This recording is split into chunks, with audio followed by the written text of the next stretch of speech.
Yeah, we have. I, I was going. What, oh, sorry. Okay, we are live from the Potomac Curling Club in beautiful Laurel, Maryland. We are one exit north, northeast actually, of the Capitol Beltway. This is the Glitter Bombspiel. Today, in the morning session, we have the C and D event finals. The D event is actually a little bit misleading in the sense that you have the people who were in the semifinals yesterday. They're going to be on seat D. Seat D, and we will go through all of the names shortly. I'm waiting till I see the live stream actually out on my phone. And there it is. Okay. We have 0 people watching right now. All right, I will change that.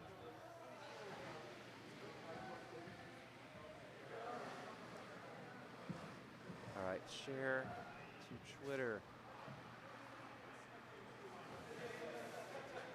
I can't hear you at all, no. How's that?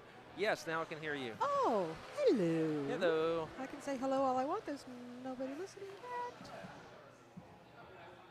Well, let's see. I'm going to get people listening. So. All right, yeah, I've got 0.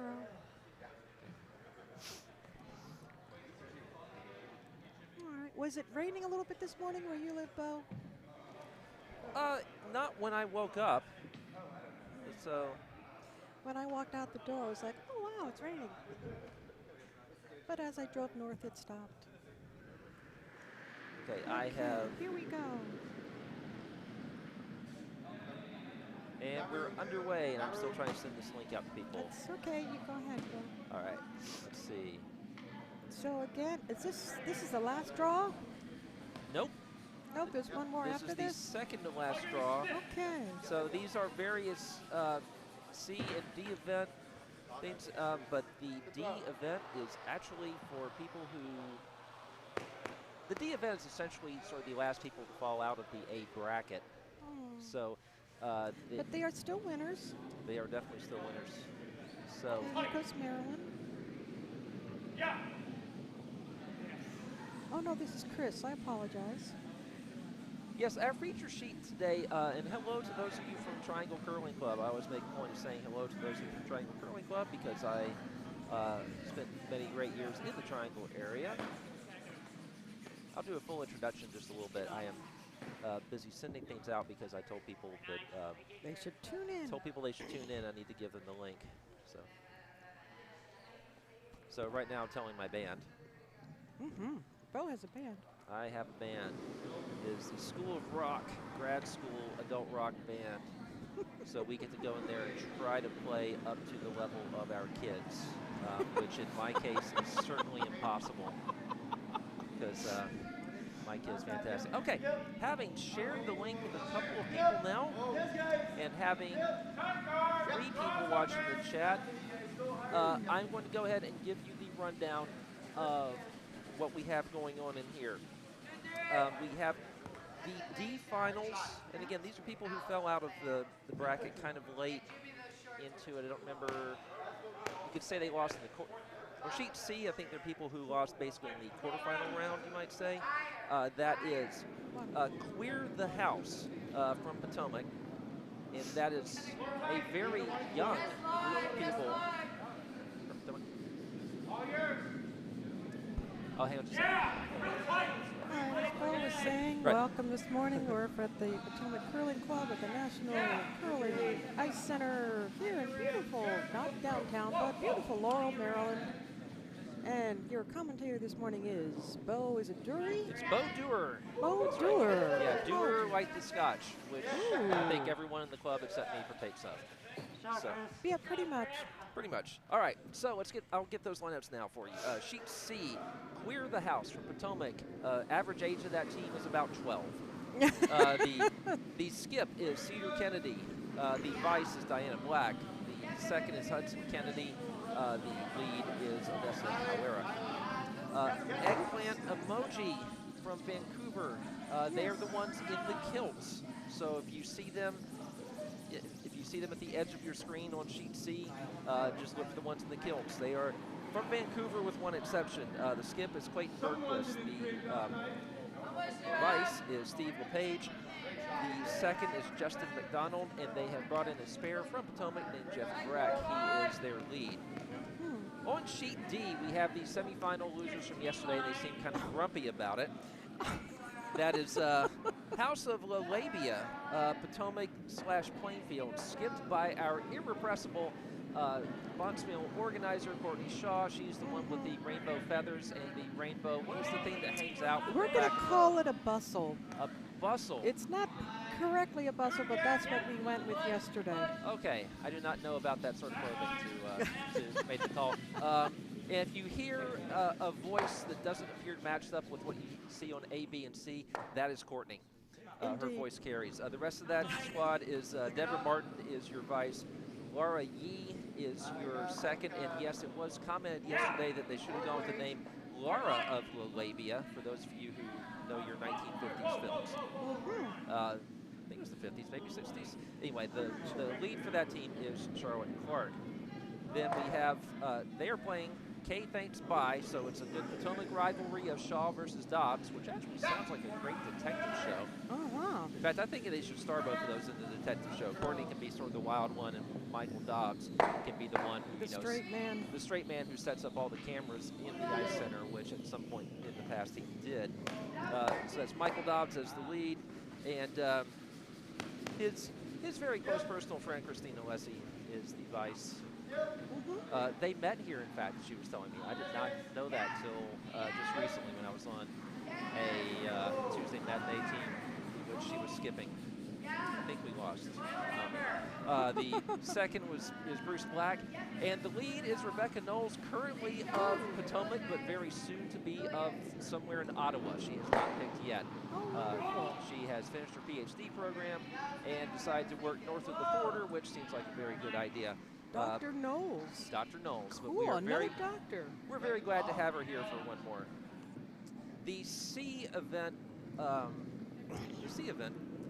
semifinals here, and these teams all have wins at some point. Basically, every team you're going to see here today has had to win at least once or twice to make it to Sunday. Although in some cases you could argue they won a few games but didn't really make it to Sunday, but they're still out on the ice. So if you know basic first aid, please stop by the Potomac Curling Club. On sheet A, we have from Mayfield / Potomac. I think most of them from Potomac, actually. Have a stiff one if you're into that. Skipped by Joe Rockabach, who also goes by Tony Rockabach, and I never know which to call him. His vice is Melvin Shaw, so Melvin and Courtney are separated by as many sheets as you can in this 4-sheet club. The second for that team is Julie DiBaggio, who I believe is also from Potomac, isn't she? I believe so. And so Shannon Kearney would be the one from Mayfield. She's their lead. They're playing Golden Curls, who are from Ottawa, and I believe they all are from Ottawa. In fact, they should be trying to recruit Rebecca Knowles. Well, I bet they probably have. While they're here, that's they haven't. They should. They should. The skip is Matthew LaForge. The vice is Patrick O'Neill. The second is Mike McGuire, and the lead is Chris Elder. So, last and certainly not least, because they are our feature game, and hello to the Triangle. Woohoo! Love the Triangle. Again, spent many wonderful years there. I went to one university there. My wife went to another one. They don't like each other. They did. I'm pleased to say that mine just got a draw in women's soccer with their with my wife's more hyped women's soccer team, shall we say? All right. So she went to UNC. Yeah, she did. So the skip for this team in currently, no, not in the hack right now. The skip is Marilyn Hayes. Then we have the vice is Chris Allen. Chris is in the skirt and the red sweater. Yeah, in the red sweater. Chris Allen is actually delivering as we speak. Actually, very good form on that. Yeah. I'm kind of envy that. I've seen some fantastic releases this whole weekend. Yeah, maybe I can learn something. Because I'm still getting used to new shoes where basically I end up sliding down the ice going, when am I ever going to stop? The second on the triangle team, you can see him sweeping now, and it says Mills on the back, which is appropriate because he is indeed Mike Mills, not the bass player for REM. The lead is the other Chris O'Sullivan. They are playing Potomac, and Potomac is skipped by, oh, I'm sorry, the Potomac team is, and I'm not going to read this name anymore, I'm just going to call Potomac a triangle. It's eights across the board. Yeah, call them just eights or call them Potomac or call them the Datlow team because they are skipped by Nick Datlow. And it is, and we have Kyle Snyder is the vice. Jimmy Fallon, who is the one wearing barely anything, is the, for the record, Shannon definitely plays Potomac. Okay. For Triangle, Marilyn Hayes is skipping. I'm reading the chat now. Marilyn Hayes is skipping. Chris Allen is vice. Yes, I did verify their lineup with them, as well as 8-8-8s because they switched a little bit. Jimmy Fallon, who is wearing virtually nothing, is their second. Jason Fountain is their lead. We have noticed that there are some in-house cameras that are not on. I am going to take a quick break and try to figure out, nope, someone has already figured that out for me. That's Potomac for us, and even though only a handful of people have managed to rise and shine this morning, including the Olympian Deb Warnick, we have,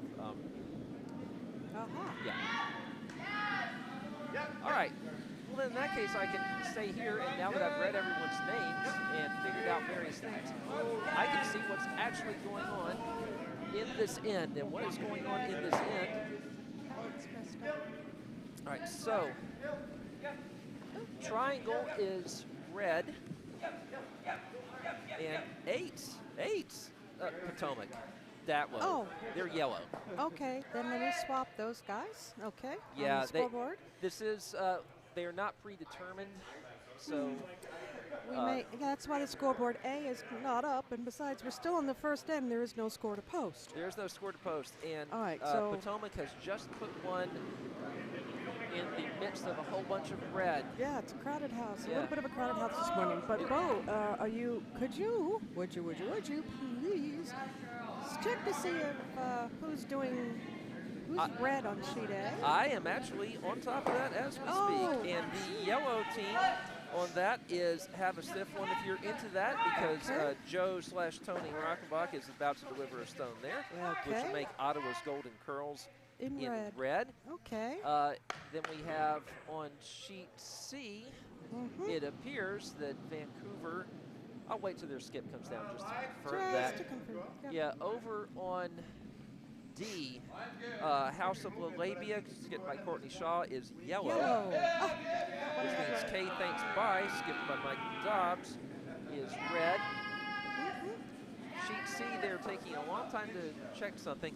On our feature sheet, by the way, Marilyn Hayes is delivering the first of her skip rocks. It appears they have the hammer. Yes, they do. They do indeed have the hammer. I can see, fortunately for the first end, I can see how many rocks they have left without too much trouble. And she plays a nice little red. Oh my goodness, what a shot in red is line 4.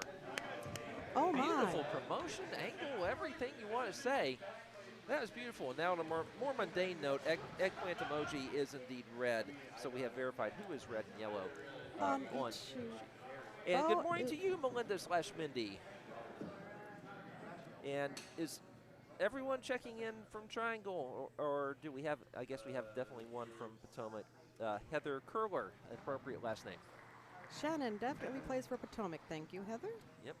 And morning, Ms. Carlson. Yeah. So who on that team is from Mayfield? Because I know Joe and Melvin are always here. Julia, I thought, was from Potomac as well. But, of course, Potomac being the cosmopolitan area that it is, we have people who are from here and elsewhere. For example, the West Hollywood team, which was listed entirely as Hollywood, had someone with a Potomac name tag because she's plausibly from both. Just like Serginho Dest, the soccer player who is trying to decide between playing for the U.S. and the Netherlands. Oh, my goodness. Yes. I was listening to Let's See Lawless, the soccer podcast, on my long drive here from Northern Virginia this morning. Okay. I prefer the folks over on NBC for soccer. Arlo White, Graham Lasso, and Lee Dixon. Those three are my favorite. There are plenty of others, Yeah, but those are the three, you know. I've met a few of those people. I know Rebecca Lowe, I actually met when we were both working for ESPN in 2011 at the Women's World Cup. Oh, I love her. And what I can tell you is TV does not do her justice. She is one of the most attractive women. She's just, and she also has a wicked sense of humor that she cannot fully unleash in the context of an NBC broadcast. Yeah, she is hilarious and just great company all the way around. Really wonderful person, and flies all over the place news because her husband, I believe, I'm not sure if he's still in California. He was coaching in California, and of course she is English, and they have a baby. She missed part of season 4 last, I believe. Also know Kyle Martino because I covered that election. Actually, I already knew Kyle, but I also covered the election in which he was one of the 3,000 candidates running to be U.S. Soccer president. And he actually put up a pretty good campaign. Good. As we have our hammer in here from, it's going to be tough for her to top her last shot, but she is drawing for 5. Oh. Wow. Here, let's watch the overhead view for that. And oh my gosh, are going to stop. They're desperately trying to sweep out. It is not. Oh my goodness, that is a 5. Holy buckets. 5? I'm actually holding up my hand to Marilyn, like, 5? Really? And she's saying, yes, 5, and shrugging, like, hey, I don't know how I did it either. Well, we're getting her a round of applause. Yes, but Marilyn is getting a nice round of applause from the 4 of us in the warm room. My goodness, where has everybody gone? I guess I'm the only person who's not totally hungover. Hi, Deb. I'm wearing my Salt Lake 2002 USA Today sweatshirt. Yeah, our kitchen staff is here bright and early and kicking butt as always. Yes, our kitchen staff is doing wonderfully. If you want to come by and buy Gold Line products from an Olympian, please do. Deb McCormick is here. Mm-hmm. All right. See, we bring you only the best, folks. Only the best, and speaking of only the best, again, your score to start with. I see our triangle people have stopped chatting because I think they're just standing slack-jawed going, my goodness, how did they score 5 in the first end? Well, if you want to see how they scored 5 in the first end, rewind and then come back and join us live, which I may be doing later because I was reading a bunch of names and didn't see everything, so I have no idea how that happened. I'll give you some score updates from other ends as well. This is the only sheet that has gone to the second end. The hammer is on the way on sheet A from Golden Curls from Ottawa. I can peek over their overhead camera and I can see that I think they're drawing against one and they have to get past a guard. Okay, I'm gonna try to leave A on the screen for a moment. Ooh, it doesn't look like it's gonna make it. I think that came out short. I think that's gonna be one for yellow, but we'll wait till they post scores to be sure of that. Sheet D, the Courtney Shaw, Michael Dobbs, Potomac Capital League Showdown has, although there are a few players here who are not from Potomac, on the. Yeah, it's a guard. Yeah, they have as Mayfield / Potomac. Anyway, some of them are not from Potomac. Sheet D is just finished. Sheet C, it seems like our young guns over there are always playing these very complicated ends. There are, by my count, currently 13, at least 11 rocks in play. And so your skip here, Cedar Kennedy, is throwing a ton of weight. Trying to do a double tap raise from what I understand. I cannot see from this angle, and boom. Well, it ended up only being a single tap takeout. We can sort of see a little bit. See, it's funny. Pretty much all those rocks were in front of the house. I think we have one yellow. Yeah. Oh, there's one in the back. The red one in the back is the shot rock. All right, so we think that's actually going to be one for red.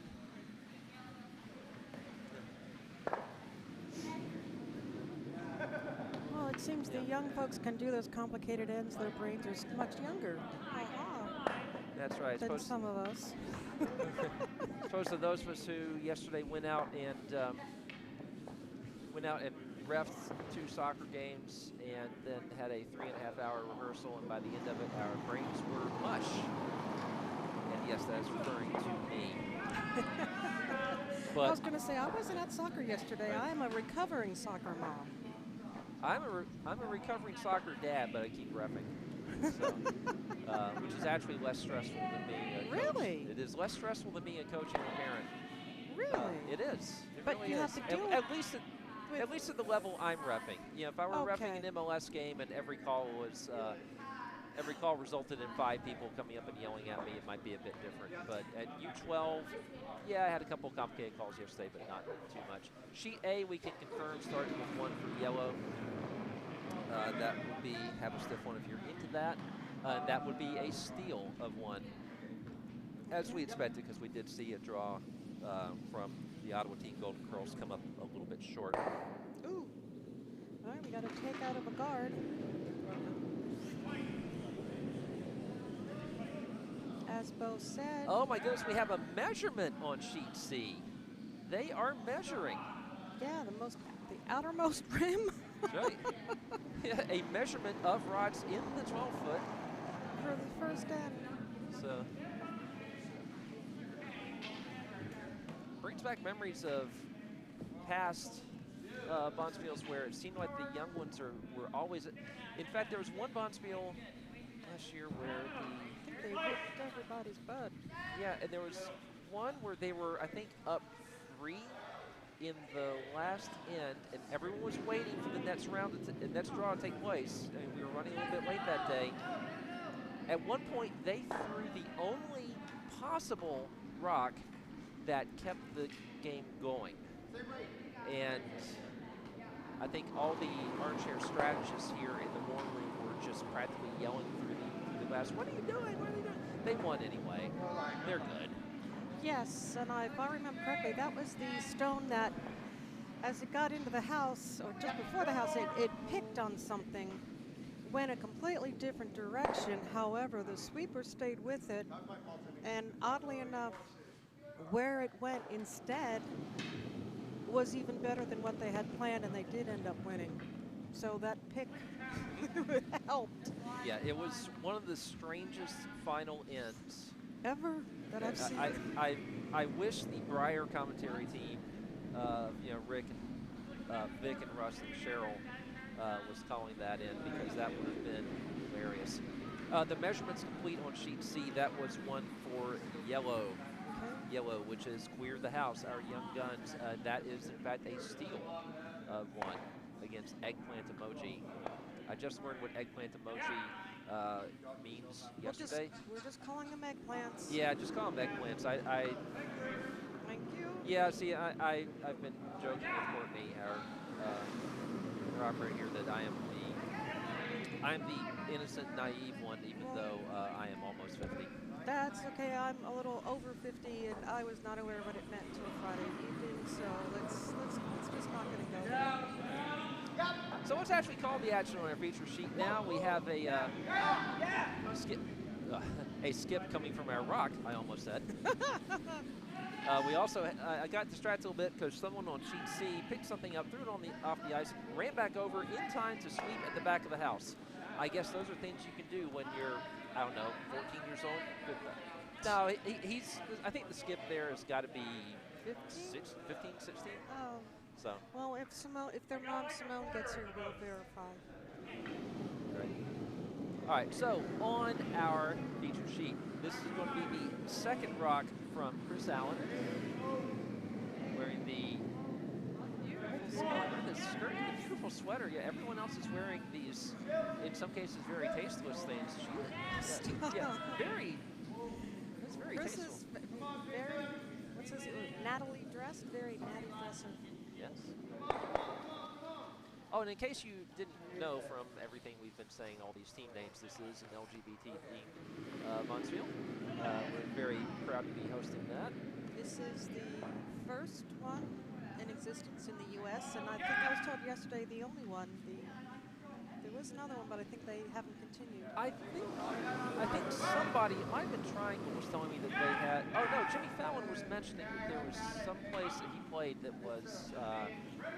It was an expressly gay league that had a Bonspiel they put on. Oh, I okay.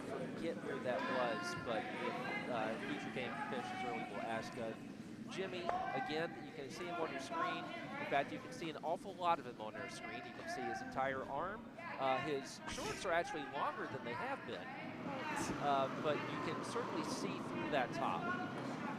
And those of us who grew up in Georgia and are not used to cold weather just wonder how in the world he manages that. He and his fellow sweeper, Jason Fountain, who is wearing considerably more clothes and a hat, they are, oh, they're just getting on this one a little bit now. Through the court.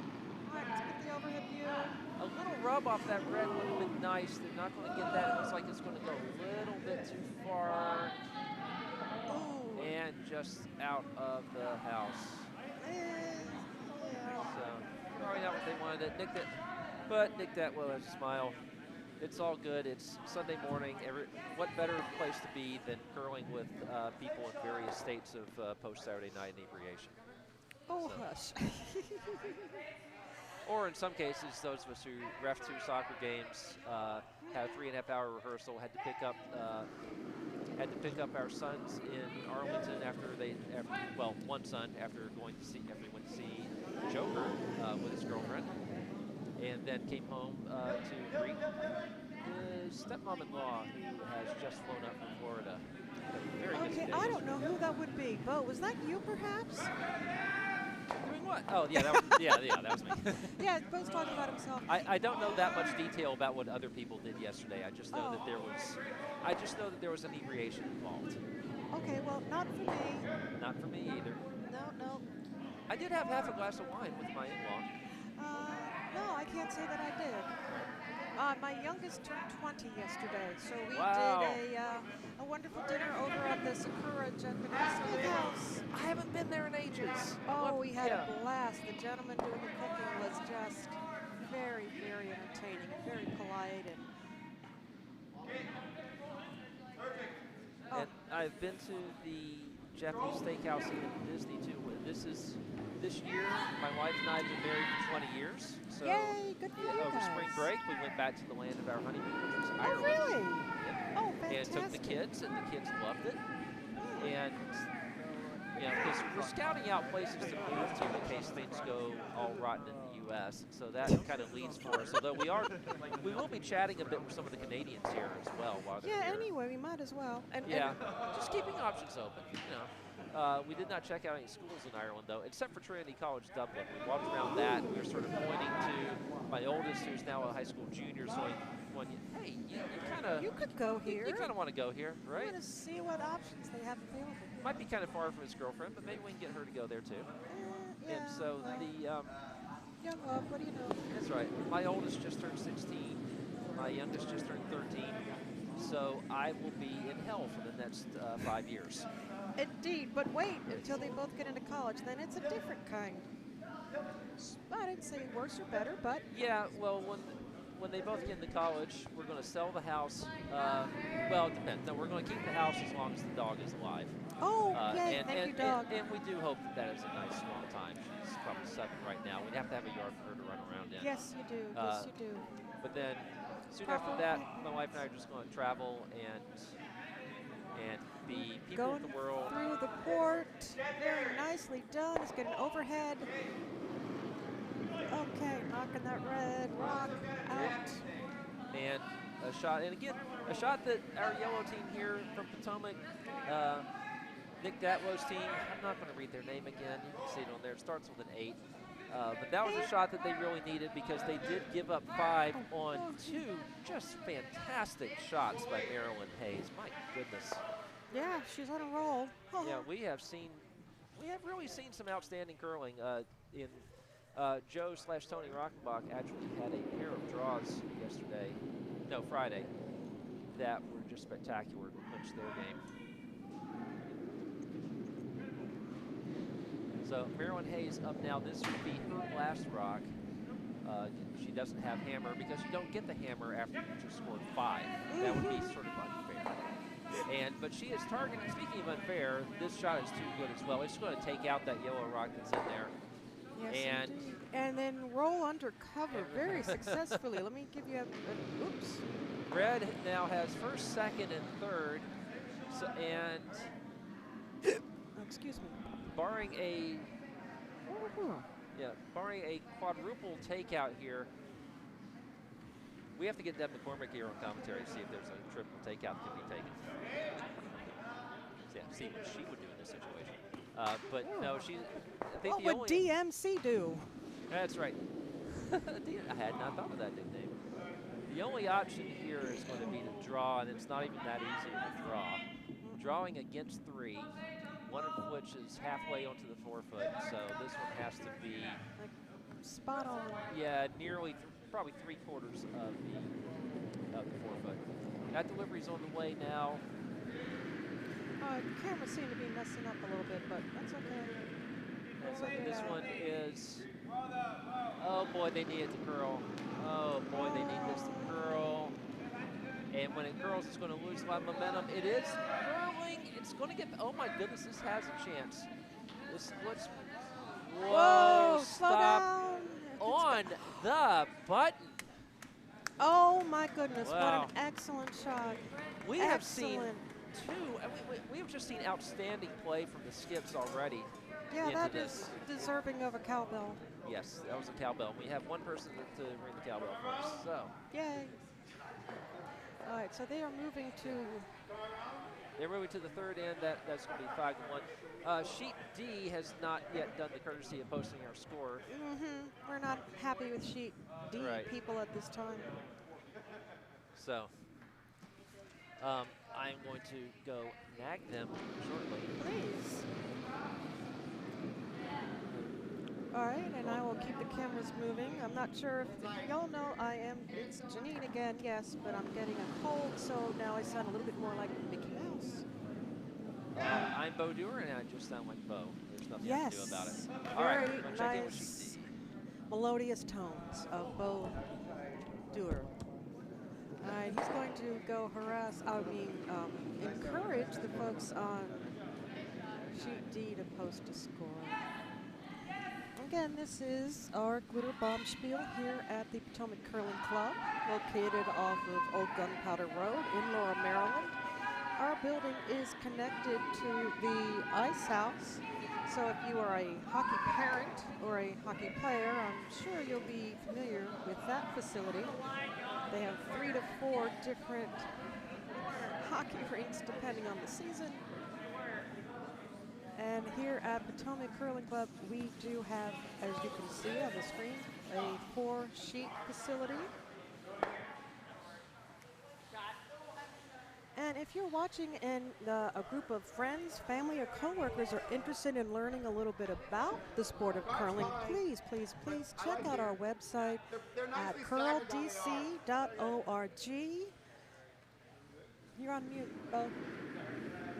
And we do facility rentals, and we will have members here to give you the basic instructions.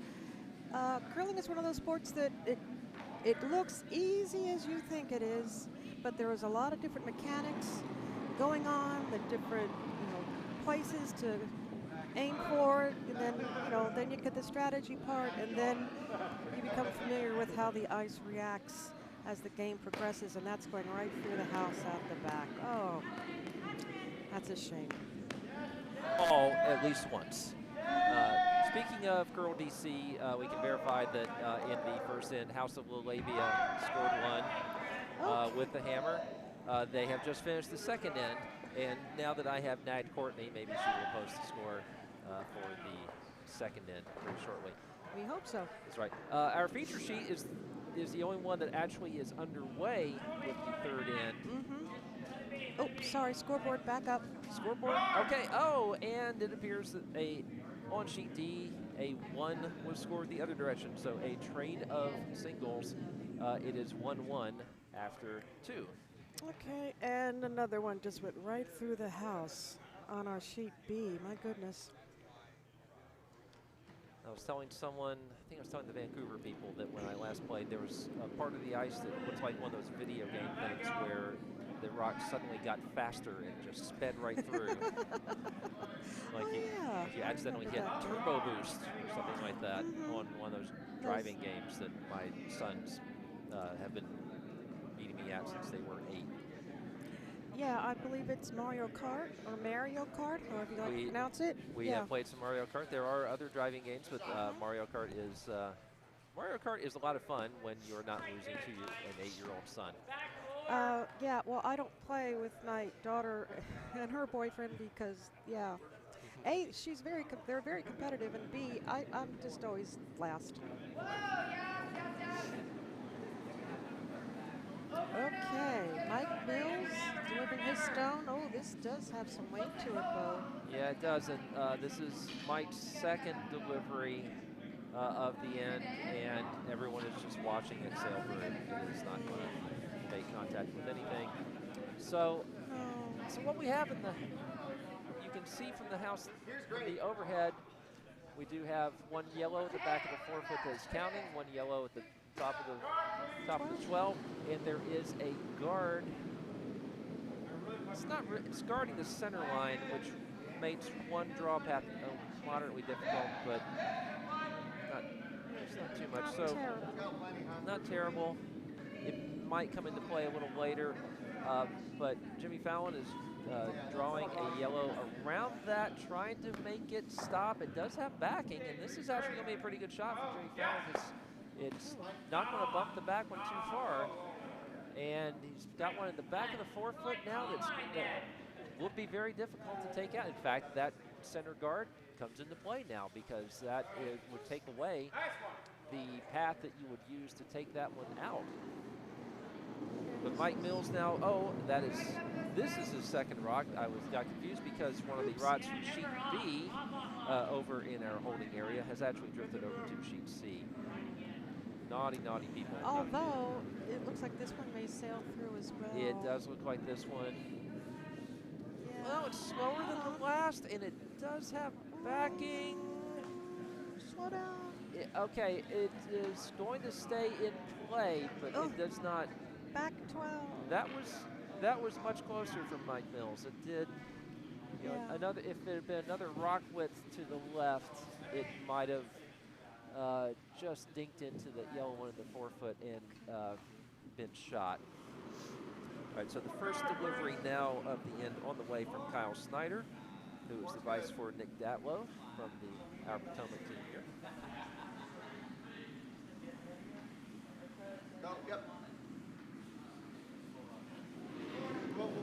I see we have at least one applause emoji from our chat.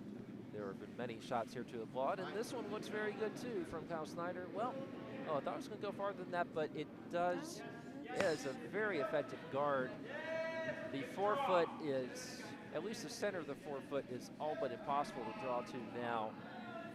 I think Chris Allen may have to throw some weight here and get rid of some guards, and yes, there it goes. Chris does use he and him, right? Told us before I think. Just use Chris. Just use Chris. Very We'll say Chris. Snappy dresser. Snappy dress Chris takes care of a guard that was farther in front of all that. Goodness, looking over, have her head with the house. Looks like 3 yellow to me. You can also go in. It is 3 yellow. Well, no, actually that red at the back is going to outcount the 3rd yellow. Oh, will it? Hold on, let me take the scoreboard down. Oh, yeah. You are correct. Yeah, I'm looking at a view right over my head. Okay, without the scoreboard there. Yes, you are correct. We can almost see the rocks on other sheets as well, but if I spend too much time on those, I get a little bit confused. I can tell you that on sheet C, where we have the young guns in action, let's see, 1, 2, 3, 4, 5, 6, 7, 8, 9, 10, 11, 12 rots in play, 4 guards, 8 in the house, some of them in a nice curved line. Oh my, it looks kind of pretty, like sort of a Jackson Pollock in there. Jackson Pollock with sort of a neat little curvilinear thing going through the button. Someone is lying one, and I have no idea who it is. In fact, it looks like one of those sort of Olympic mixed doubles things where Everybody's in the house. everybody's in the house, and Uh-oh, here comes, yeah. back on our feature sheet, Chris Allen is throwing a ton of weight. On sheet C, the Vancouver people are just burning this one. They're just trying to blow everything apart. Right. Give you the overhead shot, and they did open things up. Take the scoreboard away, and now it does look like 3 yellow. All right, going back to the hat. That is definitely 3 yellow. In fact, they could promote another one and get in there the way Marilyn Hayes is throwing. I wouldn't bet against it. Sheet C, that end finished. I have no idea how. We'll wait till they post a score. We will give you a quick update from Sheet A, where the red team over there, which is from Ottawa, Golden Curls, they scored 2 with their hammer in the second end. So after giving up the steal in the first, they are now up 2-1. On Sheet C, we're just going to assume that it's 3,000 to 2,999. Yeah, what he said. Right. I may nag them for their score a little bit, but there are some people watching that because where you have young kids, you tend to have family watching as well. Absolutely. Of course, I say that having not watched my son play his gig yesterday because I was rehearsing for mine. Okay, well, yeah, I mean, we won't say that out loud, so. I've seen him play so many times, and yeah. And he does play soccer, so. Not anymore. This is his first season not playing soccer. Played 3 years of travel, then finished up with a year of rec. Won the league championship last spring, and I think decided, no, that's going to be it for me. As a shot from Marilyn Hayes, yellow's now lying 4, but I'm not sure that was quite what she wanted it to do because the one she just threw is thoroughly exposed. Oh, I'm sorry, that was not Marilyn Hayes' shot. That was, I've got my red and yellow confused. That was the shot from Nick Datlow, first of his skip rocks. Yeah, so right now, yellow, the 8th team is sitting, is that 4? All right, gonna put the scoreboard back up and back to the hack. Oh, wait, sorry. Okay, there we go. Now Marilyn is gonna be jogging back to the hack. Something I never ever do, having fallen once. Well, you were saying about parents watching their children play. Well, one of the youngins on sheet C is Diana Black, and her father has a very good view. Has a very good view. He is also playing this morning. He's on sheet D, and of course right now he is actually looking at the shot on sheet C. So can't blame for that. It was, when I was last out here, was on the sheet next to where Hunter Clausen was playing. They were doing a warm-up / Capital League, warm-up / Capital League game. Capital League is our top league. But Hunter and, I'll get back to this after we see Marilyn takes out 1, was probably hoping to take out 2, has reduced the damage a little bit. Of course, she will have hammer to try to get rid of that. To finish up that thought, if last year or last spring, Hunter Clausen from Potomac Curling Club, who has been in the U.S. High Performance Program and now plays with Todd Burr on one of the top teams in the country. He and his brother Eli and fellow Potomac player Catherine Gorianova, all fairly young players, teamed up with Sydney Mulaney, who's from another club. What club is she from? Is it Philly? Oh, why did you have to ask me? I think Bucks County, yes? Bucks County, okay, so yeah, Pennsylvania. They are the U.S. mixed champions. That's right, mixed not juniors, mixed fully senior mixed champions. They are currently in Aberdeen, Scotland, playing the World Championships. And if I'd been smart, I would have looked up to see how they did yesterday. Well, I have that information. Good, because Melinda were is asking. up after the 7th end, but then gave up 1 too many, and Spain ended up beating them by 1. Spain they were a little bit concerned about that Spain team. Spain, not known as a curling power, but they were returning the same team that I believe had medaled the year before, so they were viewing that Spain team as formidable opposition. So again, the Clausen brothers, Catherine Granova and Sydney, we're representing the U.S. The U.S., not just Potomac and Butts County.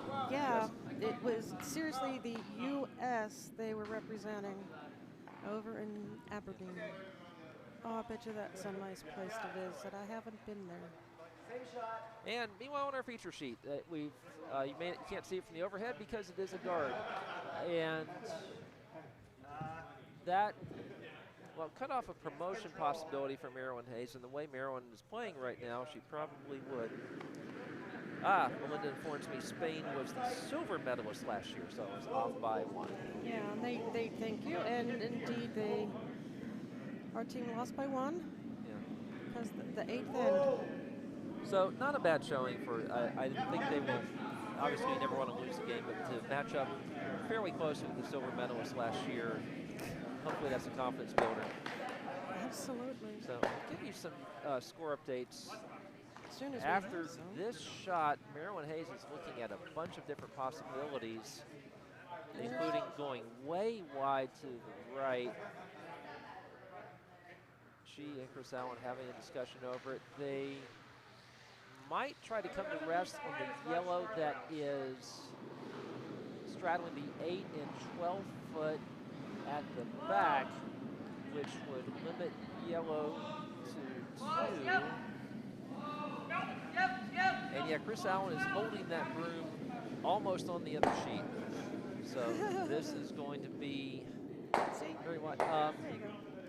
If she could potentially draw to the back of the 4 and score. That would be an amazing shot. She's already had a couple of amazing shots, and this one, I don't know if she hit the broom. I think, well, they are sweeping it quite furiously. It is curling toward the 4 foot. Let's give the overhead view. Oh my goodness. Oh, it needs to slow down. Marilyn Hayes is on fire. Another beautiful shot, and we applaud her from here, and she sees us, so she's very appreciative. Because triangle people are, all North Carolina people are very polite. And yes, wonderful. I have visited Raleigh twice, and was thinking of moving there. To tell you the truth, Bo, I was actually looking at houses going, wow, it's so pretty here. My wife and I have thought about moving back to North Carolina. We actually met in Greensboro, North Carolina. Oh, that's right. You and your wife went to... We both went to Triangle colleges, and we're both working at the News and Record, the very fine publication in Greensboro, North Carolina. Quick score update from Sheet C.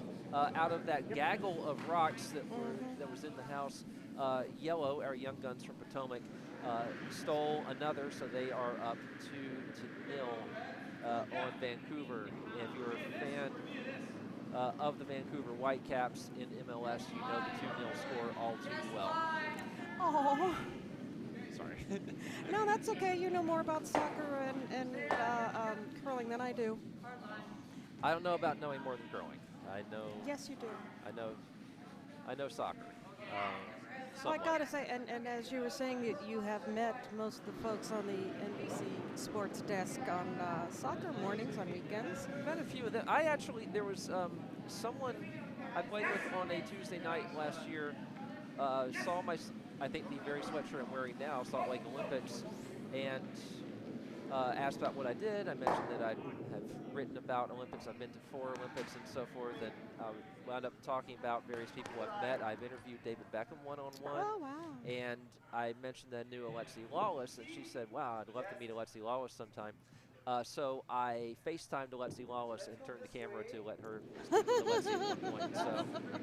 Very nice, very nice. So it was kind of fun. I don't usually do that sort of thing. The only other time I did that was when I had a friend whose wife had been in a serious auto accident, was a big fan of Angela Ruggiero on the U.S. women's ice hockey team.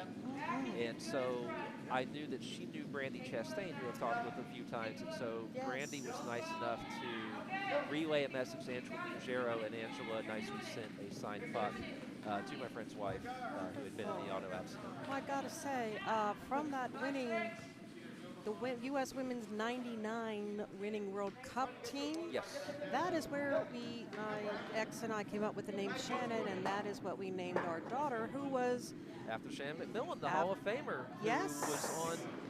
I interviewed for a recent story. I'm trying to remember what that was. She is now some sort of technical director or coaching director for the Del Mar Valley Sharks in California. She is one of the few players from that era who actually has gone into coaching. Oh, good. And we need more players, especially women's players. There are not enough female coaches out there. She has gone through and gotten all her licenses, is now coaching, and it wouldn't surprise me if she were to wind up taking a college job at some point, and then we would actually have a contender to be a U.S. woman coaching an NWSL team. Right now, they're all English guys.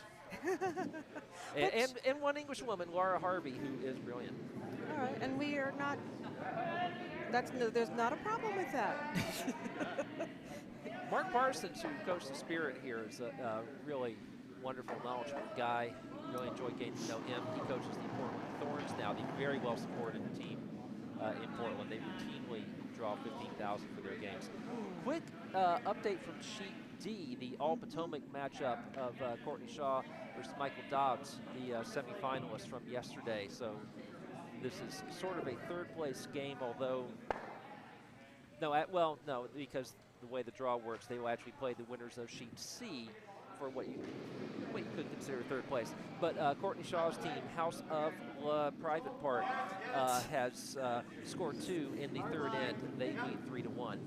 We can just call them the house team. The house, that's right, because they are a house team. I guess you could say house is a curling term, but they do have a Laura on the team, and they did mention on one of the broadcasts yesterday that they should have named that team Laura of Arabia. Or Arabia. We're up to 18 on the live chat now. I'm going to guess that a lot of them are from Triangle, because Triangle folks are very good about tuning in to see their players in action. So given that, perhaps I should actually mention what's going on Sheet B, although you can kind of see the action just as well as I can. And Mike Mills now up for his second delivery. And they do not have Hammer, having scored 1 with that brilliant Marilyn Hayes draw. They're up 6-1, and the shots Marilyn Hayes has played in this end She's on fire. They are simply fantastic.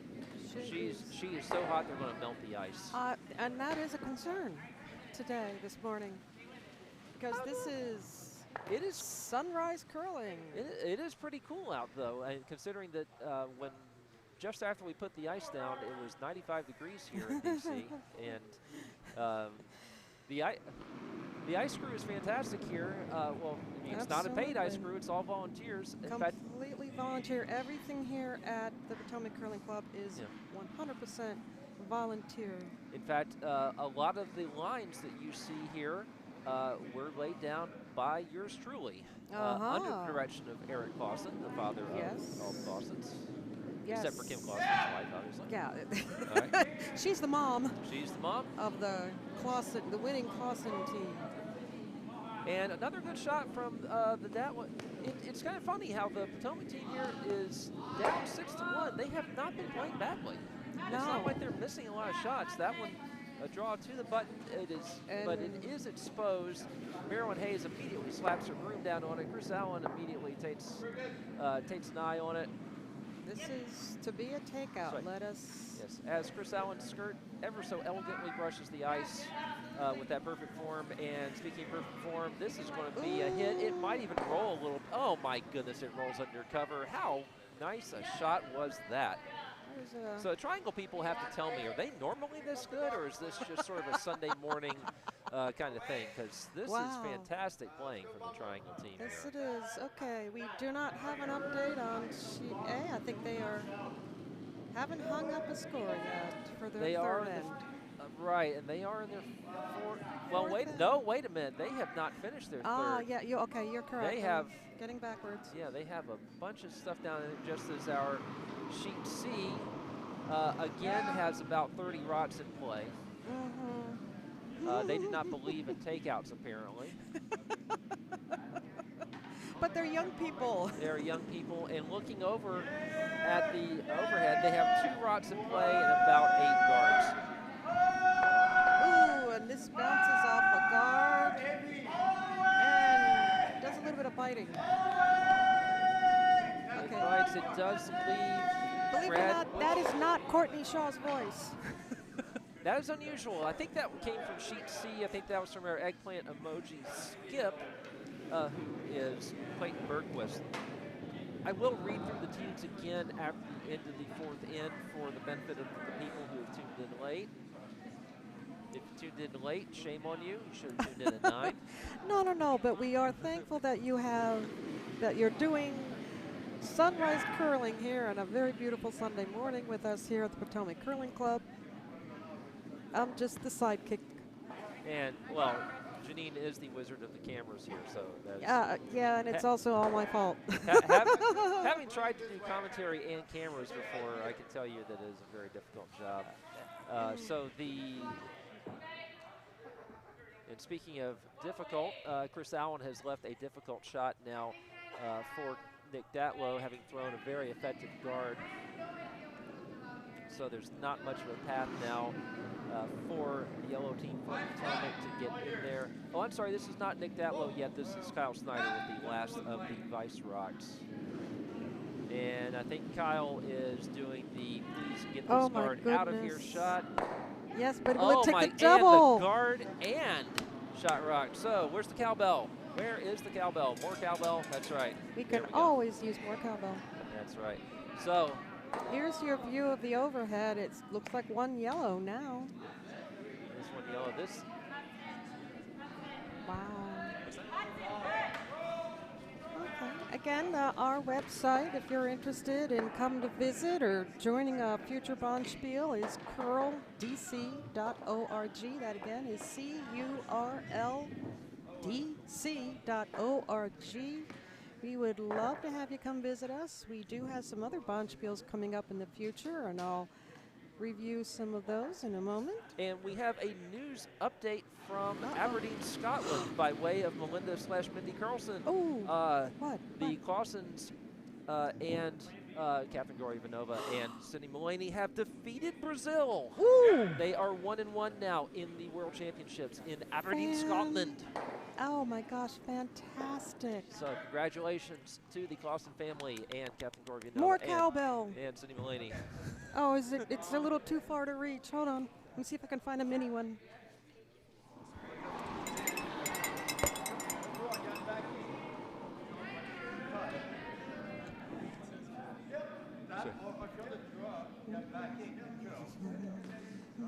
We have a score update from Sheet A, by the way. Have a stiff one. Your Potomac, mostly Potomac team. No. I'm sorry, Golden Curls. Yeah. I was going to have scored 3 in the 3rd end. They lead the Rockenbach Shaw DiBaggio Kearney team. They lead them 5-1 as Marilyn Hayes' first rock comes in and bonks out the yellow. Ooh. And so now and bites. So now it looks from the overhead like we probably have 2 red. We have a neat array of rots. We have a red at 10 o'clock, a yellow at 11:30, a red at 1 o'clock, and a red at 2 o'clock. And they all kind of look like their earrings hanging off the the front 12 earlobe. That is a better metaphor than I have. Basically, if you know someone who has the pierced earlobes but also has the piercing higher up on the ear, which on the cartilage. Right, on the cartilage, it seems very painful to me.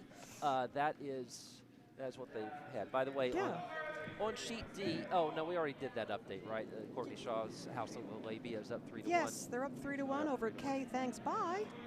K, thanks, bye. Hard! It's kind of a shame because I'm actually hoping that Courtney will come in and join us on commentary because she was absolutely hilarious when she did commentary Friday afternoon after I departed from my physical therapy appointment. They were trying to make sure that my Achilles does not fly off from Sheet B to Sheet D. Oh, yeah. I'm sorry to hear that. That's better than it was. Sheet C has just finished its end. I did not see what happened. Maybe we'll get a report from Sheet C. hopefully shortly, but it's going to take them a while to get all those stones Yeah. off of the house. Yeah, they're not playing slowly. It just takes them a while to clear all the rocks once they're done with each end. Okay, I do see someone reaching. Someone is reaching. Oh, we're up to 6. Oh my goodness. Queer the House. Huge score posted by Queer the House. They're now up 6-0 over the Eggplants. So that was a steal of 4. 4. Oh my goodness. That's the second highest score we've had in any end. The highest was on sheet B, where Marilyn Hayes just could not miss and posted a score of 5. In the first end on our feature sheet B. And when we say feature, we mean because the cameras are mostly aligned the best with sheet B.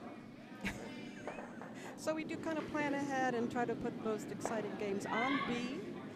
And in fact, if you tune in for the noon broadcast, we will have the championship game of the Glitter Bombspiel between Bond Curls from Royal Canadian, that is Mark Field, skipped by Mark Field, versus Stable Bleep Geniuses from Potomac, skipped by Michael Fry.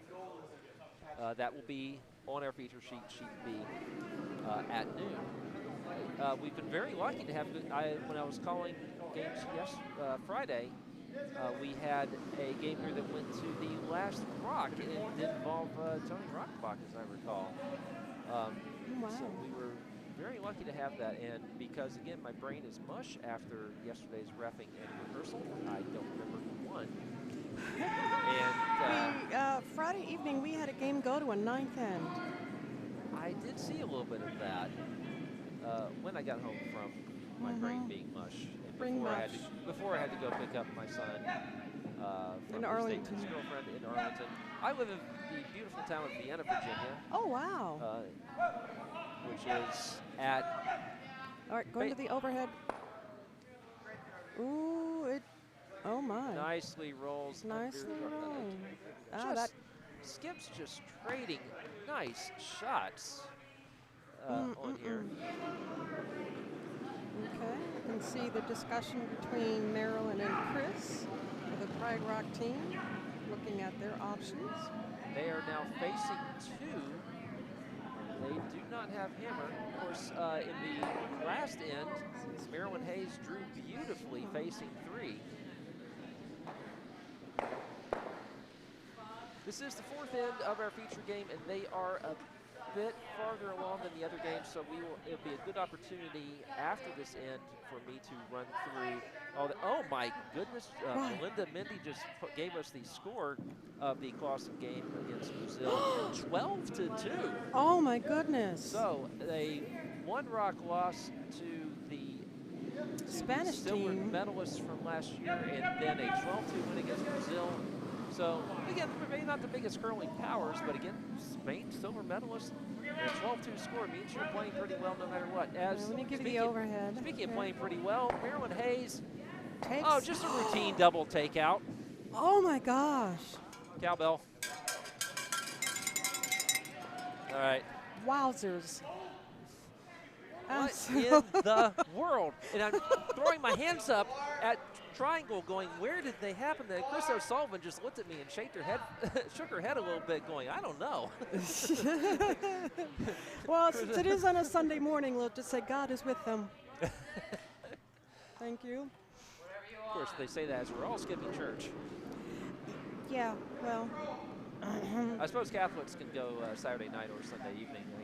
Yeah, unfortunately, Yeah, I actually have I do a lot of my work at a Starbucks in Vienna, and one of the other regulars is an older guy who goes to the local Catholic church pretty much every morning.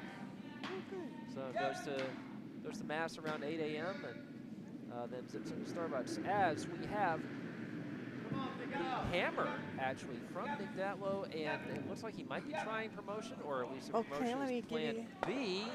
Plan B, moving it in, Not quite enough, and so that will be a steal of 1 for our triangle team. And they take a big lead, and the score here does not reflect how well the Potomac team here has played, Nick Datlow and Kyle Snyder. It's just that Marilyn Hayes has changed every end, except maybe the second where Potomac did score. Marilyn Hayes has changed every end with basically she's deliveries. kicking butt and taking numbers in a nice Sunday morning way, of course. So a quick read now of all the teams that we have in action here, in case you're joining us late. On sheet A, Golden Curls from Ottawa leading 5-1. Golden Curls is Matthew LaForge is the skip, then Patrick O'Neill Vice, Mike McGuire, and Chris Elder are the front end. They are up 5-1 over the mostly Potomac team of Have a Stiff One. If you're into that, I believe they used that team name last year. That is Joe Rockenbach, who also goes by Tony. You may see Tony on the back of the sweater. He is the skip. Melvin Shaw, the delightful husband of the delightful Courtney Shaw, is the vice. Julia DiBaggio is the second. Shannon Carney is the lead. Over on sheet D, again, the two teams that lost in the semifinals, well, hard to say what the semifinals are. If they won, they would have been in the finals, put it that way. Okay, quarterfinals, whatever. Right, it turns out to be an all-Potomac matchup, mostly at least. I think one of the players from House of Labia is from Plainfield. Two players are from Plainfield, so I guess that would be Deborah and Charlotte. Yes. The skip, Courtney Shaw, and the second, Laura Yee, are from Potomac. The vice, Deborah Martin, and the lead, Charlotte Clark, are from Mayfield. They have a 3-1 lead over their Potomac rivals, Kay Thanks By, skipped by Skip and Vice are the delightful couple, Michael Dobbs and Christina Lessing. I played on Michael's team in the Hangover Spiel last New Year's, and we were contending for the title until Christine, we were playing Christine at the time. You play each team for one end, basically. They're all sort of strange little games. Christine had the move something on the ice card, and she played it on us right before our last shot. Michael was not taking that last shot, and it cost us a ton. So Christine basically ruined her boyfriend's chances of winning. And I get to happily say that I was on the winning team with Rebecca Knowles, and Bo, I'm going to show you proof. I have my Hangover Spiel button with me today. I have a Hangover Spiel button too, but I don't. It does not say winner on it. Oh, okay. Well, but seriously, because Rebecca Knowles was our skip, and I was fortunate enough to be on that team.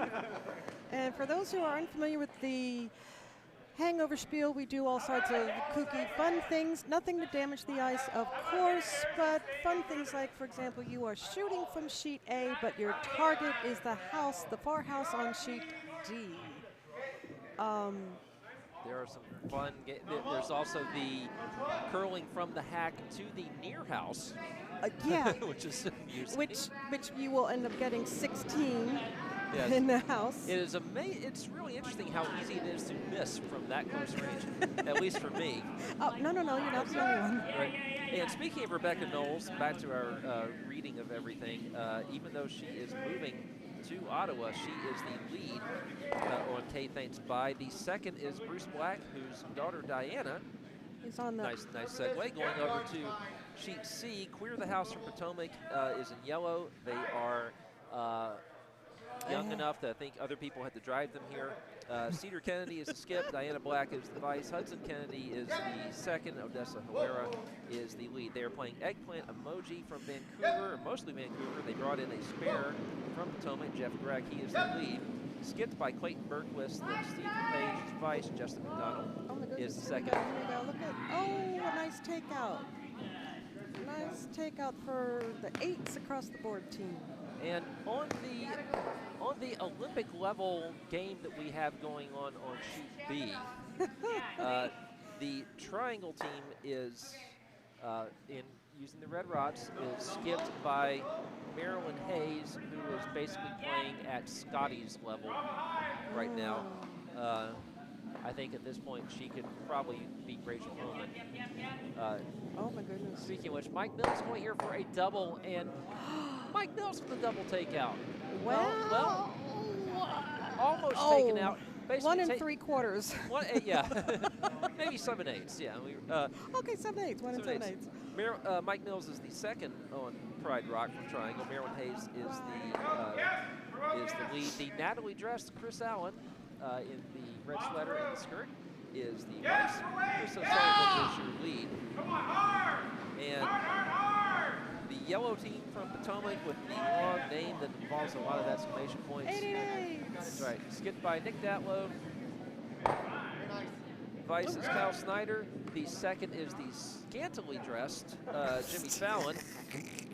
So we have one Natalie dressed and one scantily dressed. Oh, Jimmy's just wearing that netting see-through shirt and a pair of shorts. If you remember the band Right Said Fred and the video I'm Too Sexy and the part I'm Too Sexy for My Shirt, that is basically what Jimmy Fallon is wearing.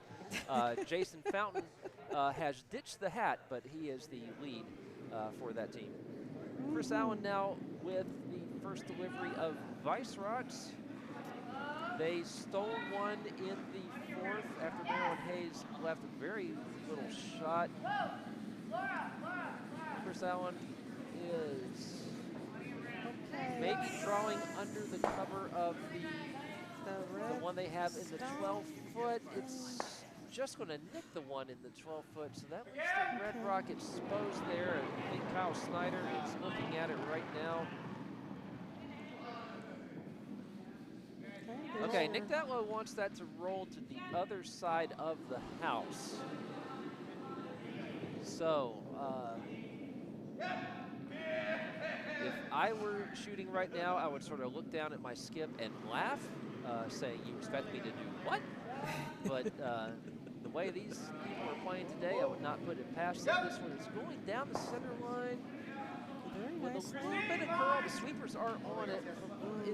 I think it's going to hit the red. It might hit a little bit too thick to get the much overhead. of a roll. Yeah, not much of a roll from that. Leaves the yellow exposed. We have an update, Bo, on sheet D. Yes, we do. Kay Thanks Bye has scored one. So it's now 3 for House of Lalabia and 2 for Kay Thanks Bye. And that is our closest game by some margin. Here we have 5-1 on sheet A, we have 7-1 on sheet B, and 6-0 on sheet C as that Yellowstone goes bye-bye. Oh, and the shooter goes out as well. So your house looks like that. Yes, it does. All right, put the scoreboard back. Don't worry. Red, that would be Pride Rock from Triangle. Has the one rock in there. Going for yet another steal, or certainly a force would be nice, and they're not going to leave much of an opportunity for Nick Datler's team to put up much of a crooked number here. Kyle Snyder looking at angles, perhaps trying to do another. Is he going to try to roll from the other side? Okay, so basically he has to get partway through a narrow court. The degree of difficulty on this is roughly a Simone Biles uneven bars landing. Simone Biles, by the way, in case you didn't follow this morning, now is the solo holder of the record for most medals in the World Championships in the career. This one goes through the court rather than nicking the right post, which is what Kyle Snyder was trying to do, which would be the equivalent of Simone Biles taking a step after that landing and not medaling. Oops. There was one event in which Simone Biles did not medal in these World Championships. I forget which one it was. She can't win everything. She won the all-around by, I think, 2 points or so, which in gymnastics is a lot. wild. Sheet C is getting close. Sheet C, with our young guns, they have one rock in play, which brings their average down, I think, from 12 to 11. In the house. In the house, or in play, at least. Actually, last end they had most of them in the house. So this end they have taken most of them out. Different strategy. So sheet C and A are still in the fourth end. Sheet A looks kind of complicated. Sheet B here looks less complicated. Marilyn Hayes simply splitting the house a bit and leaving putting them right on a line. That would be virtually impossible to throw a double takeout from here, although I think they're going to try. Well, I got to say, this looks like the 7-10 split in bowling. Pretty much. It can be done. I've seen it done on TV. But it's not the easiest thing to do. Hey, Bo, got a question for you. Okay. Okay. Is this from you or is this from Oh. the chat that I keep forgetting to tune into? Darn, you know what? What was I going to say? I'm sorry. Well, the answer is I can't remember. I'm drawing a blank. Is that from the match game parody that was on Family Guy? No, this is bad curling jokes that I found on the internet. Oh, good. Okay. Oh, am I supposed to guess the punchlines? Uh-huh. Okay, well, I'm going to tell you first that we had a blank. Speaking of blanks, it appears we had a blank on sheet C. Oh, wow. A hilarious contrast to the previous 3 ends. And the last one, of course, our yellow team. We should actually be using their names instead of just calling them Young Guns, because it is a good appropriate one for our Glitter Bombspiel, the LGBT-themed event. This is Queer the House. Yeah. They stole 4 in the 3rd, and then we have blanked the 4th. So, and again, this is LGBTQ and Friends Certainly Glitter allies. Bombspiel here at Potomac Curling. Certainly allies such as myself. I am married to a woman. I do have LGBT family members, and I'm happy to support them. Well, I'd be here anyway. But Yeah, and exactly. It's because it's all in this good spirit of curling, and it's all about the sport, and it's all about fun and camaraderie. Other than that, Yeah, it's all about the double takeout that might Yeah. actually happen Ooh, here. ooh, let me. Now hit it just a hair too thin. That was the 7-10 split. He got the 10. Yes, he And did. that rock And, shooter rolls out, which is a little bit unfortunate. That was a pretty good effort there. Yeah, okay, it's not out of play, but it is definitely out of the house. It is out Here's of the your house, view of the overhead, and don't worry, the scoreboard is going back up. So Marilyn Hayes now, let's see, throwing so many spectacular shots. It looks like she's probably going to split the house again, judging from where Chris Allen is holding the broom. There you go. Because I assume she's not trying to take out her own. That would be very strange. Unless True. she really, really wanted to blank, in which case she'd also have to get the yellow that's biting. No, she is clearly throwing a draw to split the house. Certainly forcing yellow to 1, which is going to be not quite what they needed when they're the 5th. We'll have a score update for sheet A momentarily. But we are watching the progress on sheet B. Oh, And okay, is it going to slow down? Yes, it will. Yep, and a routine Nice. draw to the 4-foot for Marilyn Hayes. And Routine. she looks back at us as if she's expecting applause. So Oh. she should be applauding all her shots. Yes, we should. All right, and the update on sheet A, Bo, I'm sorry to. That is Okay. that is a steal of 2 for our red team from Ottawa. Golden Pearls, they are in control of that one over the Potomac team of Joe Rockenbach. So that is a 7-1 score at Wow. the moment, which is the same score we have on sheet B. Mhm. But that is about to change one way or the other, because here is Nick Datlow with the hammer. Really the only shot he has is to take out the red that is in there, and he will want to stick. If it does not hang around, he will give up another steal. And we're hearing never. Oh, that's Which not is- from sheet B. Now, yeah, it's not from sheet B, because on sheet B they're very much on this. They're trying to keep it from hitting it too thinly and not rolling, and it'll stick around. That is going to be one Yellow. One yellow Okay. for the Potomac team of Nick Datlow. Scoreboard back Yes. up. And that actually keeps our red team from Triangle of having the ironic score of 8, given that the Potomac team's name is 8s, 8s, 8s across the board. So, well, actually, if they'd given up a steal there, and then come back and scored 7, we would have 8s across the board. Well, that would be a little difficult to do, That's right. but hey, you never know. So we are in the 6th end now of our feature game. We're still in the 5th of our other wow. 3 games. Yes. So, and they are wasting no time here on sheet B. Jason Fountain already with his first delivery. He turns away, seeming to be not particularly happy with it, but he's throwing a guard, and it is going to be a guard. They're going to sweep it just past the hog line. It's going to be a long guard on the center line, which, again, I laid down a few weeks ago under the direction of Aaron Clausen. I didn't lay it down by myself. That would be very difficult. You have to have one person at each end, and you have to basically sit there holding one end on the ice while your hand gradually freezes. That's okay, I think. But it's really neat to see building ice at that level. I'd never done or seen anything like that before. To see the ice when it's sort of halfway put down, and you have the vinyl the vinyl houses had already been laid down. Had already been laid down. So we have a tick, essentially played by Chris O'Sullivan, which is what Olympic caliber leads do, and club level leads almost never pull off, but we have just seen it here. On sheet C, they were very nice to hang the 4 by the blank ends. So in case we did not see that, we would actually know that was a blank in that end. Sheet D is closest to finishing their 4th. They are on skip rocks. Might try a peek over there for an update. That is the closest game that we have. Oh.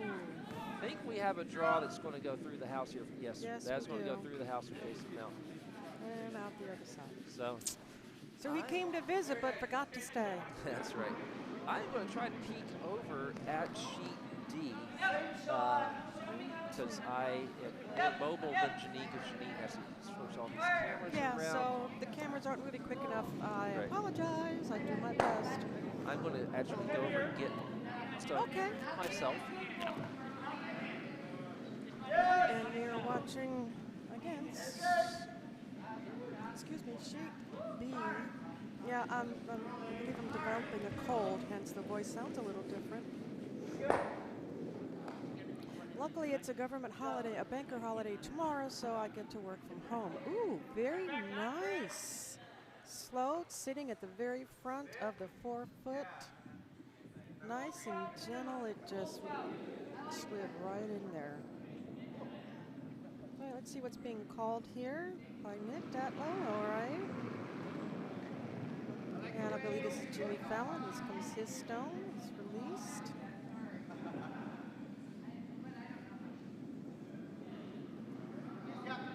Let me give you a different view real quick so we can see what's... All right, it is going into the port there between the 2 guards, and oh no, going right out the back end as well. So we've had 2 flash right by.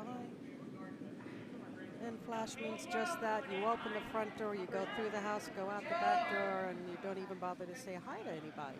Just flashing on by. Mike Millstone, Hyde Rock team.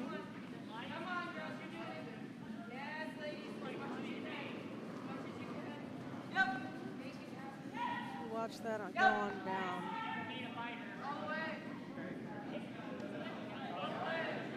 Okay, there we go. Oh, nice. Slowing down very nicely as it approaches. Looks like it overcurled a little bit because it's not quite guarding the other red stone. Oh, I believe Nick is indicating, let's get rid of this one. All right, Jimmy Fallon down again to set off his 2nd stone. And for beginning curlers, if you're watching, you just see how they're lightly releasing the stone. It's like you're shaking someone's hand and you're just letting it go and drift away. That is a proper release. Beginning curlers, sometimes we have a hard time doing that. We like to give it like a little extra push when you let go, but those are the better releases you learn over time. Okay? Hold on. Yep.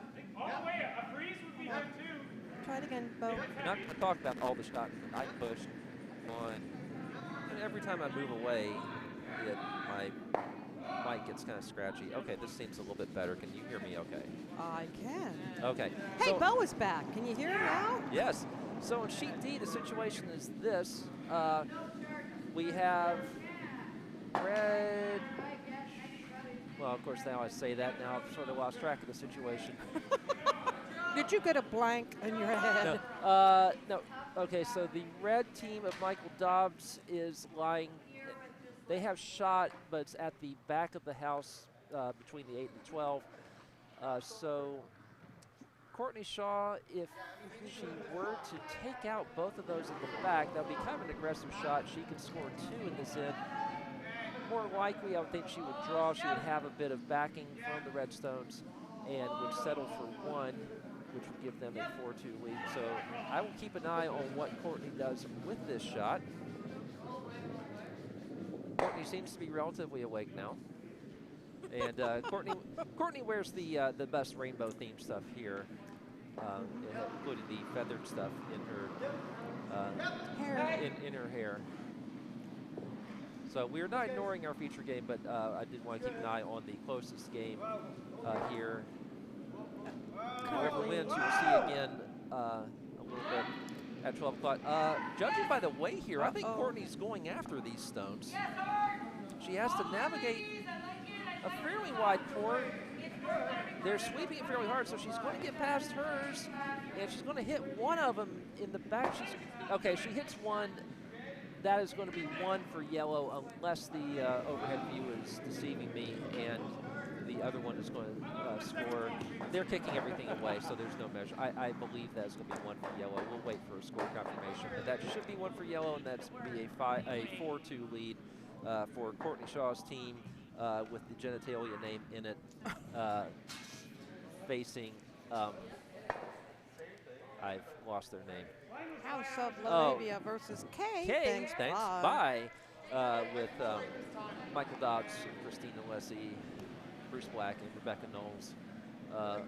All people that we adore here at Potomac Curling Cup. All very active. Dr. Rebecca Knowles. Dr. Rebecca Knowles, yeah. Yes. All people who've been very involved, teaching new people and doing all sorts of volunteer work. Michael Dobbs has done a lot of the technical work on these webcasts. Tried to teach me how to run the cameras last year and did as good a job as he could. Well, I do have to say then Ken Clark came along and Ken Clark has done reprogrammed a lot of these cameras and the scoring. Ooh, just passed. That is, we have that one for yellow that has flashed. This one could be ending after this end. I would not be surprised to see handshakes here. Because the red team from the triangle, Pride Rock, has the hammer. They have shot rock right now. And they may not worry too much about that yellow rock that is second. They have such a big lead. I think if they were to score 1 here, that might do it. So they're actually just plugging up the wide port a bit, throwing another guard in. The guard's actually going to drift a little bit. Oh, nice protection, though. Yeah, so there is not much of a path here to the button here for Nick Datlow, the skip of the Potomac team here. And if they can't do anything about this, then 8s across the board will have conceded 8 points in this game, and it will be 8-2 after 6.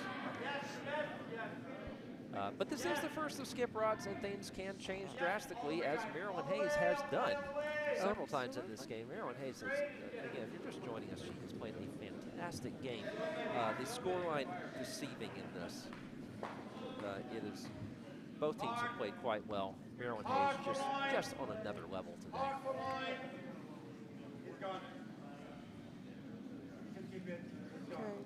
They're examining a lot of options here. There is a gaggle of guards out in front. As you can see, because Janine has picked the perfect camera view here to show you the guards that are in play and to show you that this would be one. Again, I love the Canadian broadcast that we get through ESPN3. We get to see the Briar and the Scotties and World Championships and things like that. And Russ Howard and Cheryl Bernard would have a wonderful dissection of all the possible angles in this. Of course, they would be doing them with Kevin Cooey throwing, and no one out here is Kevin Cooey as well as they are, as well as they have been playing. No, I wouldn't. I don't think I could ever dream to be anywhere near Kevin. No. Oh, No. nor Rachel Homan. I'm not sure. No, oh Of course, my I'm not sure goodness. Rachel was playing this. No, I guess she is playing this season. Rachel, congratulations if you're listening. If you're taking time out from whatever you're playing this year to Watch watch us. the Glitter Bombspiel from Yeah. Potomac Curling Club. Yeah. But if you are listening, congratulations on your newborn baby in the spring, I think maybe May. Okay. So this is going to go bang, bang somewhere, and it's just going to be a single bang. And Taking out a red guard. taking out a red guard, Marilyn Hayes immediately with the call. Knocks her broom down where she, for Chris Allen to hold it. I think Marilyn wants to be the first in the lunch line. I think so. I think that was a very quick call. Indeed, it was. Yeah, indeed. So I think she is simply going to replace that guard, put it right back where it was. And if she keeps replacing these guards, then Well, the yellow stone of the last throw looked like it sort of kind of did replace the guard that was there, but it made the port. Yeah. So if Maryland puts this rock more or less in the same place, it will go from being, over the last 4 rocks, go from being a wide port to a fairly narrow port to a medium wide port, and then this would make it a 2 really narrow ports. And this looks like it's going to do the job fairly nicely. It might curl a little bit close to the center line, but oh no, it gets a nice little dink off of there. There is no way to get a stone through there now. Yeah, but if you do get it through that small part, would it then be able to curl that much to get the red off the button? That would be off the forefoot. That would be the Bugs Bunny right turn at Albuquerque to make that one go. But Nick Datlow is actually lining up guards now to see if he can run something in there. Of course, he would have to run a red stone in there, and again, he is yellow. And this is going to be his last shot. I should have turned that right turn at Albuquerque. Have you been to Albuquerque, by the way, Bo? Yes. I yes. have too. We took Very nice place. my family had a wonderful trip out west a couple of summers ago and drove all over and wow. went to, I love the state of Utah. I'm wearing my Salt Lake 2002 sweatshirt today, and we went in southern Utah and saw Arches, which is one of the most beautiful places on earth.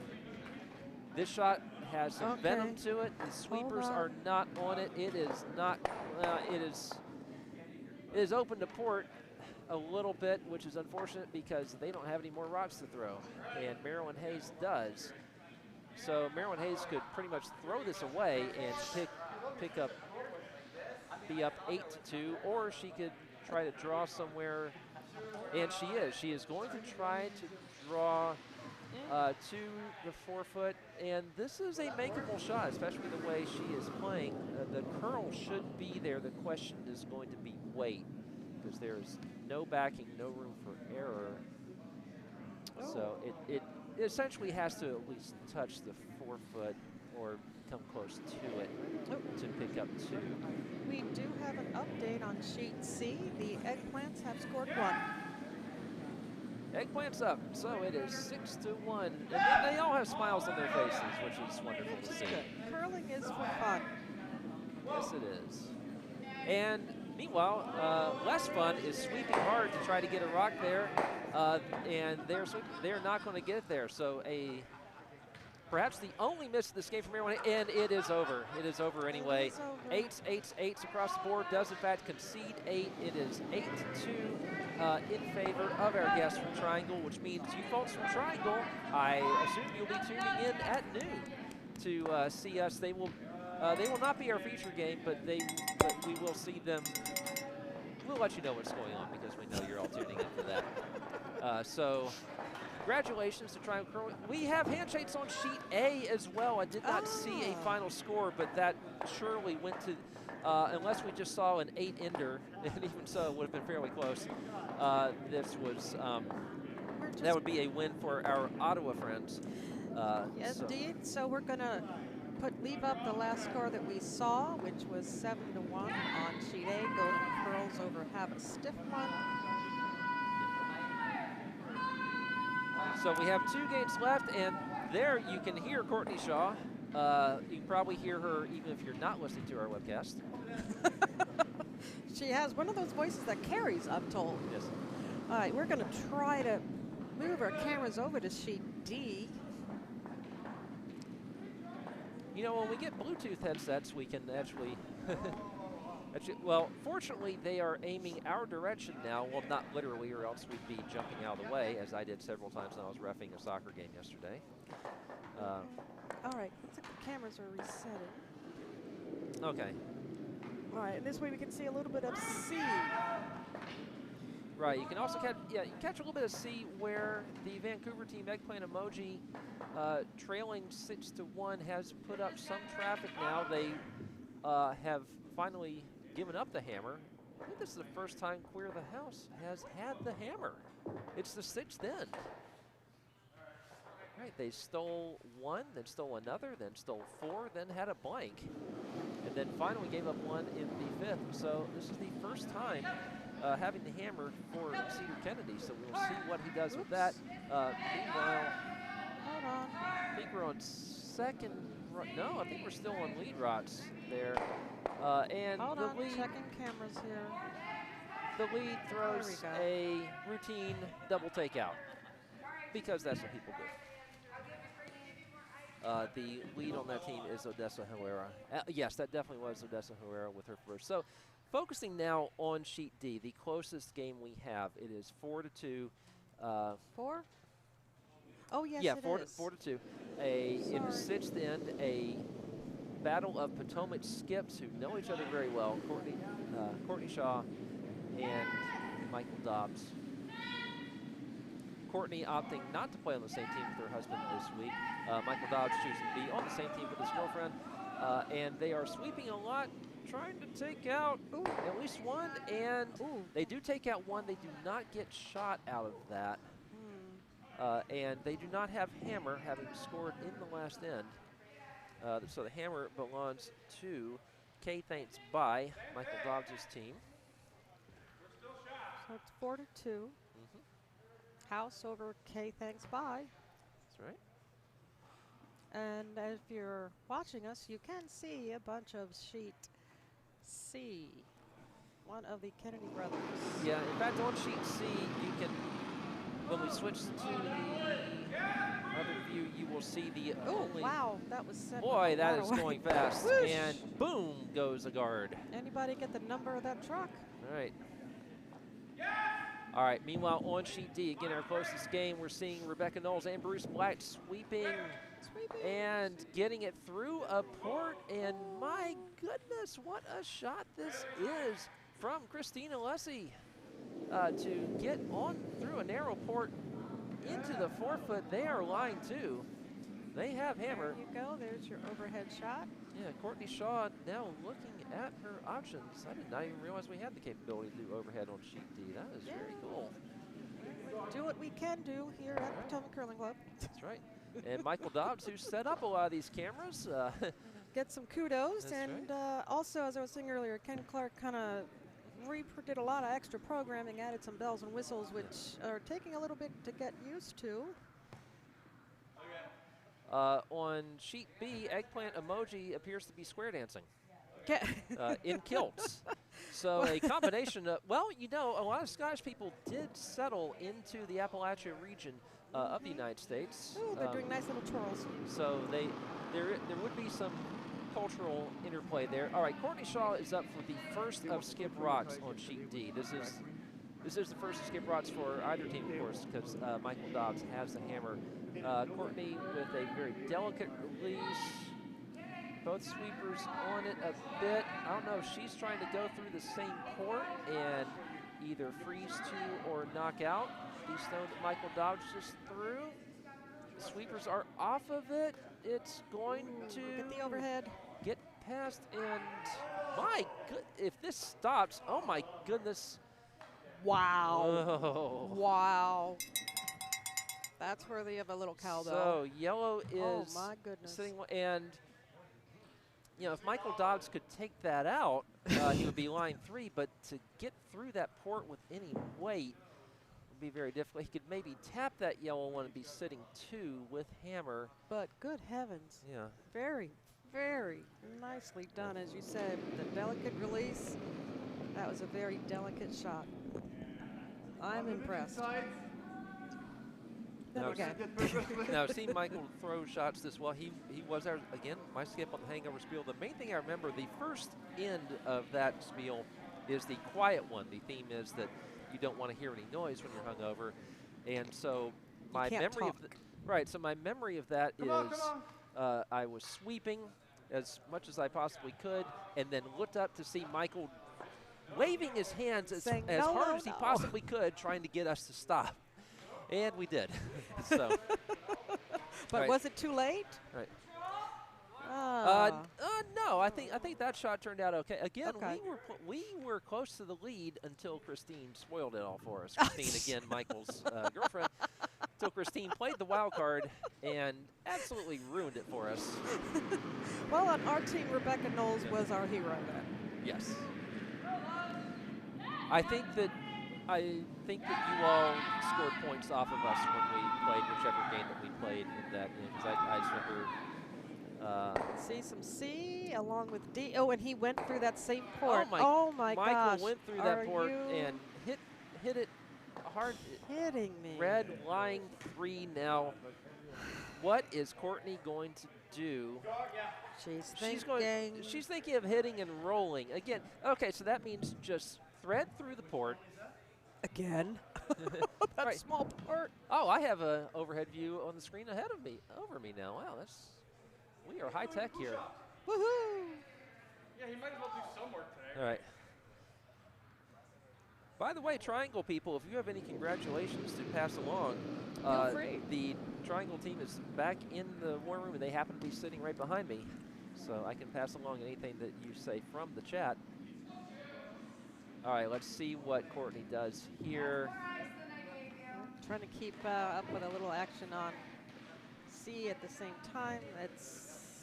C, we're. Here we go. Looks like another guard going up there. Guard going up. C. Not quite as complicated as the first 3 ends on that. Good Lord. On that. Yeah, we had 3 ends that had at least 10 rods in play in all of them, and then a blank in 4. Yeah, it's like they went from feast to famine. All right, so Courtney throws hard. Oh my goodness! And all right, I'm switching cameras quickly, folks. Oh no! Red's on a guard. That is going to be and affected a stone on the. Oh, that wasn't put back where it but was. Shouldn't affect anything. But now, now Michael Dobbs has a draw for 4, so that would flip flop the lead from a deficit of 2 to a lead of 2. So Christine holding the broom here. Janine is actually going out to sheet D.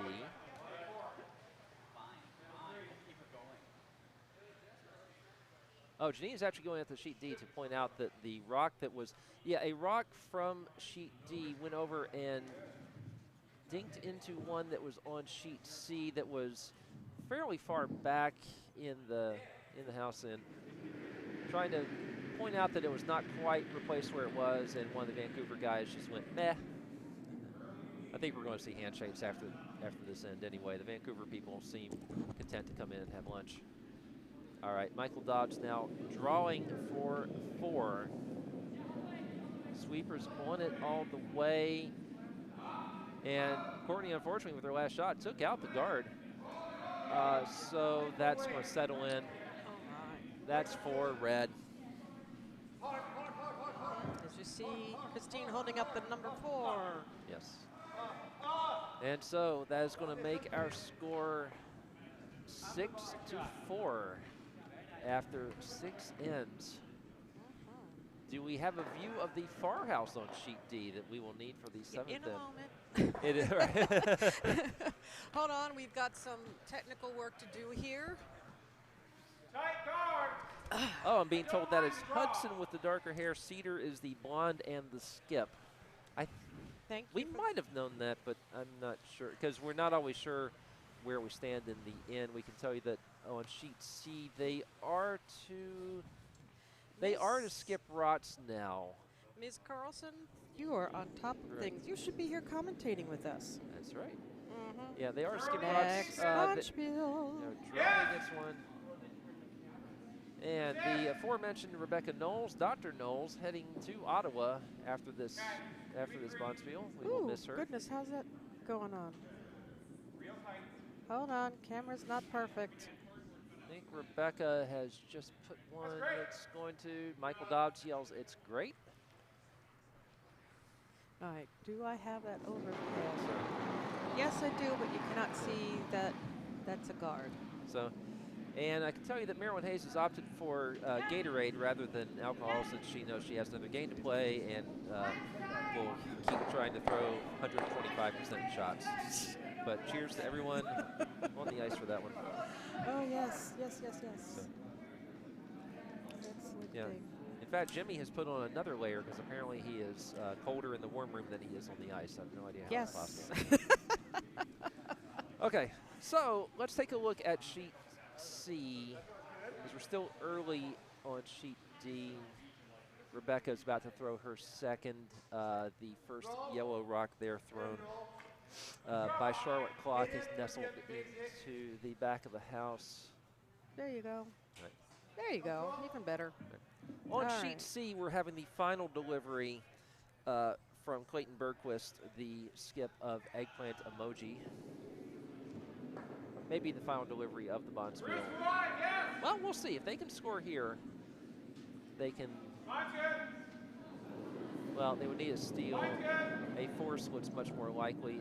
He is just taking aim at the yellow that is in the middle of the house, or at the top of the 4-foot. Actually has to curl a bit. Hold on, let me get the overhead. No, it is curling. It's going to hit and stick.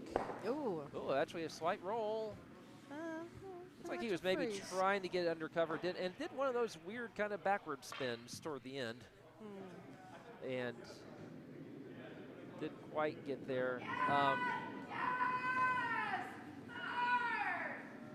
Cedar Kennedy is already at the other end. Oh, no, he's not, because Cedar's the blonde one. I should listen to Melinda. That seems to be the... I just see the Hudson brothers. Right. As Ryan David Kennedy puts in a... Is that a wink emoji? That is a wink emoji. So... You're playing a team called Emoji. I don't know if you want to be putting up emoji right now. But no, anyway. we're just, yeah. Oh, wow. All right, here again, having a lot of fun on a wonderful Sunday morning here at the beautiful Potomac Curling Club. Oh, wait, the Potomac Curling Club in beautiful Laurel, Maryland. Oh. Somewhere in the middle of Laurel and Beltsville and somewhere. Yeah. And meanwhile, Cedar County is throwing the hammer for the first time. Again, first time they've had the hammer, and it is the 6th end. Oh, I and can't just get throwing. It on screen. Oh, is he going for a blank? Could possibly have got. Oh, it's handshakes anyway. It's handshakes. It's handshakes. Yellow so scores. Yellow scores one there. One, or was there one biting? It's academic. It's probably 7-1. I'm calling it potentially 8-1. So sheet C is done. That leaves us with one game in progress. And again, that's over on sheet D where Bruce Black is throwing his first. I don't know where That's not Bruce in the hack. That's Laura. No, Bruce is over there. Bruce is thrown. Oh, yeah. Golly. Sorry, folks. The cameras are. Bruce is partway down the ice. Also, we're obstructed by the Vancouver and Potomac people putting away their stones and struggling with it. Struggling with that task for some reason. Okay, so. Gracious. Okay, now, Laura Yee, one of the co-coordinators for this weekend's event. And also took over commentary from me briefly the other day. Laura Yee throwing the first of her rocks. I think every rock that has been every rock that has been thrown so far is in play. Well, Two of the, yeah, yes, so far. yeah, 2 guards. And this might be the first one that is not in play because it is going to go through. It's gliding. It is going to get Michael Dobbs, sweeps it out the back. Put your Ready. Scoreboard back up so you can see that again, sheet A is final, sheet B is final, sheet C is final. We're working on sheet D as in Delta.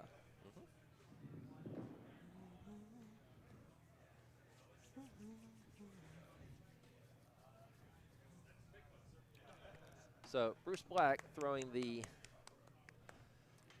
Round his of second applause. rock. Line's good. Christina Leslie jogs a little bit to keep up with it. Quick.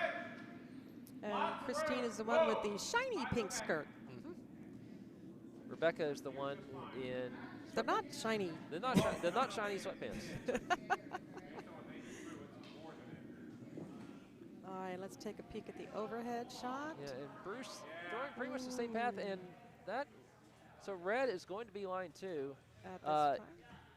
And yellow, the team of Courtney Shaw, has the hammer. This will be the second rock for Laura Yee, their second. So we will be to vice rods after this. Laura also with very good form, nearly with that BJ Neufeld thing where you get all the way down and look at it from have your chin on ice level. No idea how he does that, except for the fact that he's probably been curling since he was about 8 months old. Yes.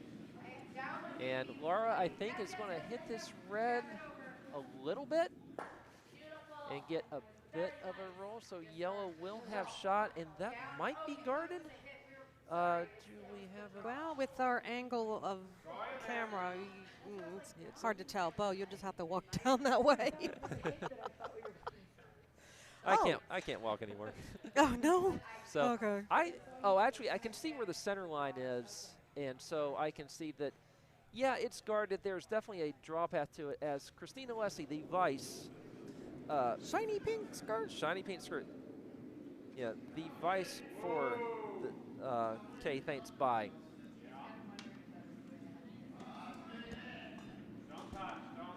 She is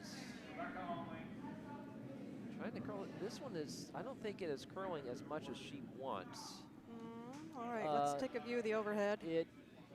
Courtney, in fact, ready to try to sweep it a little bit past her. Yeah, in fact, that actually might have made it a little bit more difficult to get the yellow one out, but well, it depends. She could hit the red one kind of hard and send the yellow one out. Of course, the yellow would then jam on the red next to it. All right, yeah, I'm done thinking. Let's just watch. All right, yeah. So a quick reminder where we are. This is the 5th rock of the end for House of Lalabia. Courtney Shaw's team, Deborah Martin, is the vice, so she is about to throw her first rock of the 7th end. We are playing 8 ends here, as you probably guessed. If we are tied, the skips have the option of doing an extra end, as we did see once yesterday, and or they can Friday simply... night. Friday night, that's right. See, I wasn't here Saturday, so I keep forgetting that existed. Even though a lot of great curling was played. And I did watch a little bit of it. In fact, I was here when Keith was making fun of me for stuff. Oh. Yes. And I did not hear who else was on the mic. I know, well, yeah, I was right. Ken was running the operate. Okay, this one is going to roll off the yellow. It's going to make some contact with the red. Just enough to say hello. Yeah.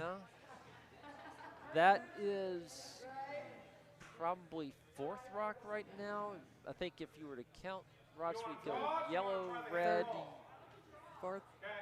Yellow, red, red, yellow, red. Yellow, I believe, would be the order of rods at this point. Okay, everything's looking orange to me right now, Bo. All right, putting your scoreboard back up and back to the hack. Everything looking orange except for Christine's skirt. I don't know what color you would call that. Bright pink. Bright pinky, but Metallic not pink. metallic pink, but a little darker than, say, Pink Panther pink. Yes. Yes. Yes. All right, so Christine, who neatly leaves her, I've got to start doing that. Leave your, gloves. yeah, well, leave a anti-slider halfway down the ice. This one, Ooh. so Oh. it is guarding the forefoot, so it is really taking away the chance for Courtney Shaw to score 2. But I'm just going to give you the overhead view. yeah, so you can see for yourself, and you can see Courtney there with the rainbow feathers in her hair, checking out different options for her vice, Deborah Martin, to throw her last rock. I want to hit you flop into the forefoot. She's calling for an interesting roll I don't think we need that much. into the forefoot. Yeah, okay. Let's do 10. Yeah, Courtney seems to be a little subdued with her voice. I mean, you are Yeah. hopefully being able to hear it, but it's, I guess, because they're the only game on the ice at present. And she is the farthest from our ambient mites right now. Our ambient mites hang kind of between sheet C and B. We have been talking about the possibility of putting wireless mites out on these phones. We apparently have them and just aren't using them yet. This one being thrown with a bit of venom from Deborah Martin, and Courtney is calling for the sweeping. From my angle, I have no idea where it is going. Let me move the scoreboard so we can get a better view. And it's going to bump a okay, so she's essentially taking out the red one that is guarding Courtney's draw path. Now, I'm thinking that Michael Dobbs is simply going to put that right back. And now we are to skip rots over here. So Michael Dobbs will be throwing the first of his. Courtney Shaw has the hammer, trailing by 2. In the 7th. In the 7th, she will certainly want to get a deuce here, if at all possible. I think it's safe to say we will not have a blank in this end. There are 6 rots in the house. Absolutely. And you can see one guard-ish over there. It's not really guarding much of anything. There are 2 guards on either side of the center line. Not really affecting the draw path from the right, as you can tell. It would be difficult to draw to the left side of the forefoot and have it count. Not impossible, but difficult. And Michael Dobbs with his first delivery. And I think this is heavier than the last. I don't think he's trying to replace that shot that was in the 8-foot. He might be looking to hit a yellow and then roll in for shot, perhaps. Here comes your overhead view. Yeah. And I think that's what he tried to do. And yeah, he came within an inch or so of getting that to work. So Courtney Shaw with her first shot, looks like she wants to be in the forefoot for second rock. Boy, if she could do that. It's funny in curling how you can have a shot that misses by an inch that makes things much worse. That happened in the Olympic final, actually, between Nicholas Ledeen and John Schuster, when Nicholas Ledeen had a shot that just rolled a little bit too much, and Schuster had a shot for 5 that was decisive in that. I was not up watching that. I've seen video. If you go through Potomac Curling Club's videos that are posted online, you will see video posted of the reaction in this very warm room as they were watching it live. It was something to see. Yeah, I was not in the warm room here at the time, but I got to say, I still have it DVR'd. I have not deleted it. And I don't even know who was more surprised at getting that shot, John Schuster or everyone else around the world. Well, the funny thing was, it was definitely it's a shot that John Schuster would probably make that shot 80 to 90% of the time in practice, but to do it under the pressure that he was facing, and again, Schuster has frustrated U.S. fans in the past by not making those shots, but he certainly came through there. That and now night, it was. Yeah, no matter what he does the rest of his career, he has that gold medal around his neck. Yeah. And Courtney Shaw trying to keep alive their shots of basically a bronze medal. I don't think we actually offer bronze medals. No, this we don't. seems to be going wider than she wanted it to. All right, let me give you the overhead. Entering. I don't know. No. No, I don't think that was really close to where Courtney wanted that shot to be. No. Again, if she had managed to draw that into the 4-foot, especially if it was toward the front of the 4-foot, then even if Michael Dobbs had hit it, wouldn't have been able to hit it very hard and would not have gotten shot out of that. So, Gotta say, if to interrupt you, if this was a Saturday morning, for example, and we had some, fresh faces that wanted to learn curling that morning, and you happened to be playing on a team with Keith Wood, in my opinion, what he would do now is throw one hard and heavy, fast, and blow all that apart, just to see what it would do. yeah, that is what Keith does. Keith He's is very good at it. Keith is a fantastic curler and an excellent instructor. So if you come to one of our Saturday things, pretend that you've curled before, so that you can go to the advanced beginner session with Keith. He'll be the guy with the hat. Right, and you will learn a lot, and then hopefully get on his team. Although he'll sometimes just grab someone out of the warm room to throw his rots for him. So don't get too competitive, but you will have fun with Keith. And then Keith will teach you this game whose name I forget. It has it's a curling. No, right. It's an octagonal thing. Crokinole. Crokinole, yeah. It's Goodness. an 8-sided game. I actually have some aptitude at that game, I've found. We have a friend, Kevin, the different Kevin Ames, who unfortunately has earned the moniker of Peggy because he kept hitting the pegs in Crokinole. Yeah. I know he is listening.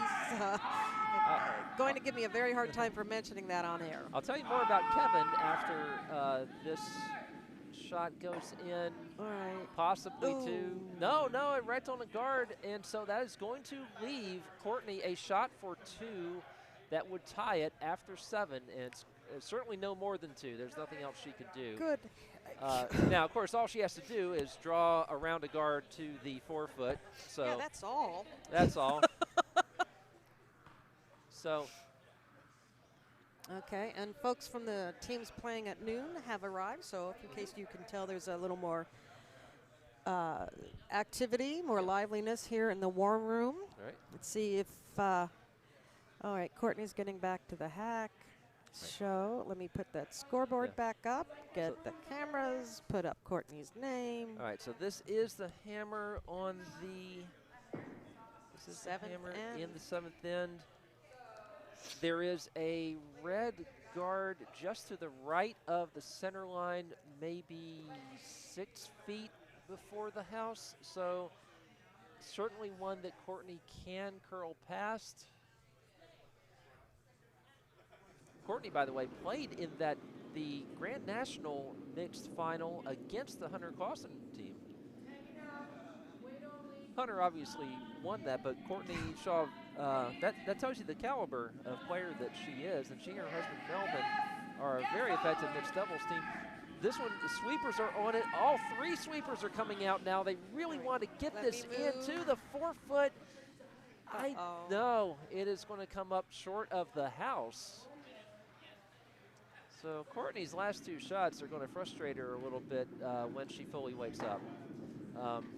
It looks like 1 yellow.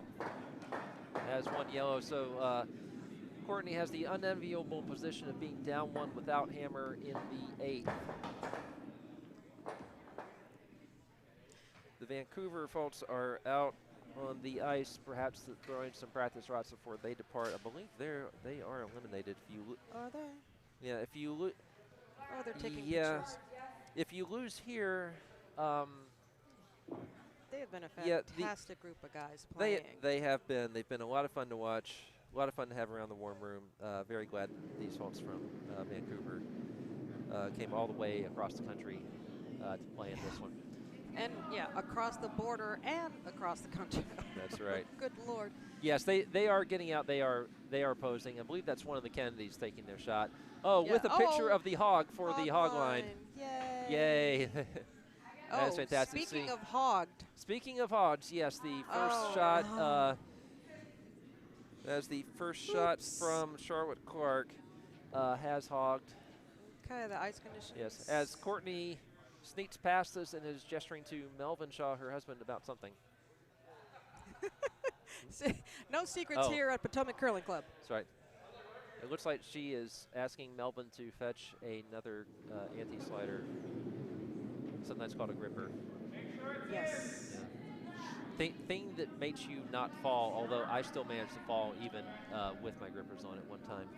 I think it was when I was sweeping and tried to stop abruptly, and stopping abruptly is never a good idea on ice. And so I hit the back of my head. Yes. Yes, that was on a Wednesday matinee. And getting back to Kevin Ains, Kevin has a military job of some sort where he is sometimes free during the day. Sometimes he's deployed to some area, in the world. Right. I've seen pictures of him all over on Facebook, all over the world, right. literally. But when he is around, he sometimes comes out to the Wednesday matinee. I believe he is the youngest person who comes out. I am the second youngest, pretty sure. No, actually, every now and then we get someone like Rebecca. Dr. Rebecca. We won't have her anymore.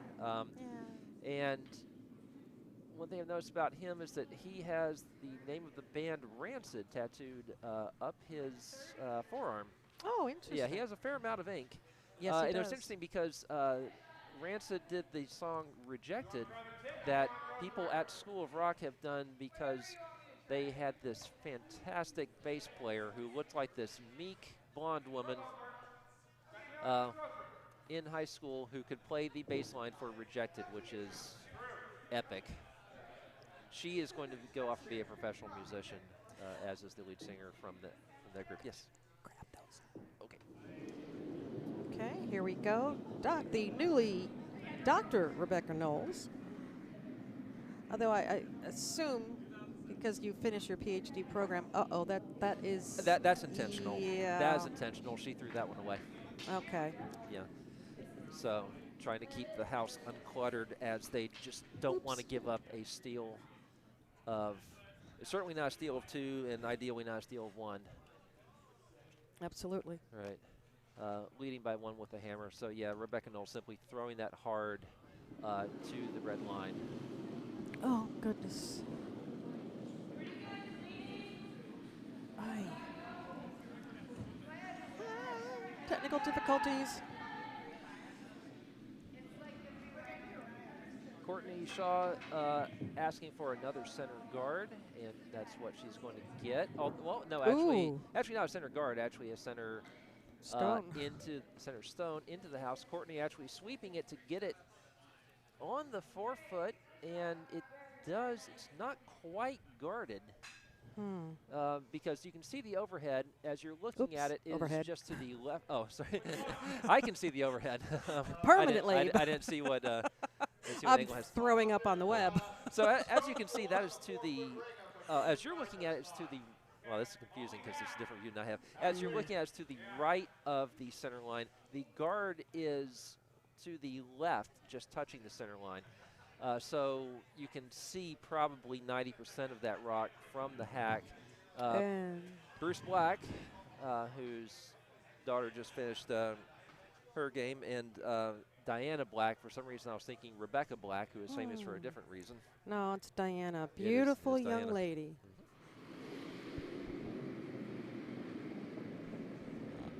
I love seeing her here, greeting her. It's like, hey, hi. Is she still in high school, or is she? I believe so. She may be a senior this year. So Bruce Black has gone past the guard, and you hear it's going to jam, and yes, it does, as you can see. So, but yellow is now shot. Yeah, yellow is now shot.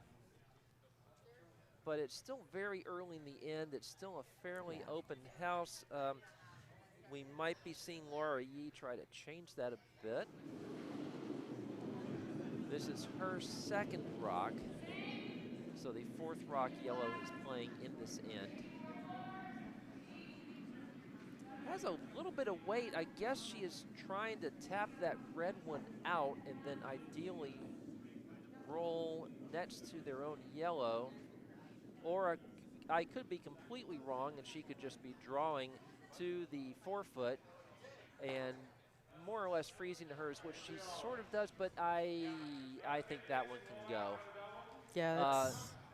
The good thing about that from Courtney Shaw's perspective is that it bumped the other one to where it is now better guarded by the center line guard. Of course, it does leave open possibility of just drawing down that path and freezing to it. Bruce Black, I think, is just going to go to take out. He could possibly take out 2 of them, but I think the first one he hits jam. So I think he's just trying to take out the one. Yeah, I think he's just trying to take out the one that is in the 4 foot. Oh, okay. I'm skipping right to the house, the overhead. Okay. And yeah, he's going to hit one. Yeah, he hits one and still leaves Yellow's shot. But again, Yellow being beyond the tee line, that's not the best situation. Now, if, yeah, and you can hear the call there, top 4 draw. And this is Deborah Martin in the hack. Deborah Martin, the vice for Courtney Shaw's team, which is from Potomac and from, I keep forgetting the name of this, Plainfield. Joyzy. Joyzy. New Jersey, excuse me. Yes. Joyzy. One place I did not go this year, but usually go, and we'll probably be going there next year. I have lived in New Jersey. Yeah, where in New Jersey did you? Well, as a child in Piscataway and Middlesex, and then just outside of college in, oh goodness, Whippany and Parsippany. So up in northern Jersey, I go to the beaches in southern Jersey. Oh. Stone Harbor and Avalon. Well, I gotta say, I had a cousin get married last month in Cape May. Beautiful so that place. was nice. Beautiful place. I'd never been there before, and we took the Lewis Cape May ferry both ways. That was kind of fun. I have a wonderful picture of my kids when they were probably 5 and 2 on that ferry, which is wonderful. But it was me and my 21-year-old daughter. So right. it was a little different ages there. Yeah. This shot from Deborah Martin, this is Christina Lessie. Well, Deborah Martin just shot, and that I think was the call appeared to be to the top of the 4 foot. It actually was just past the hog line. And this one is just a get rid of the guard, and I think they were going for a double. Didn't quite. That was the first shot from Christina Lessie. So we're down to 3 rots from each side. So the last delivery coming now from Deborah Martin.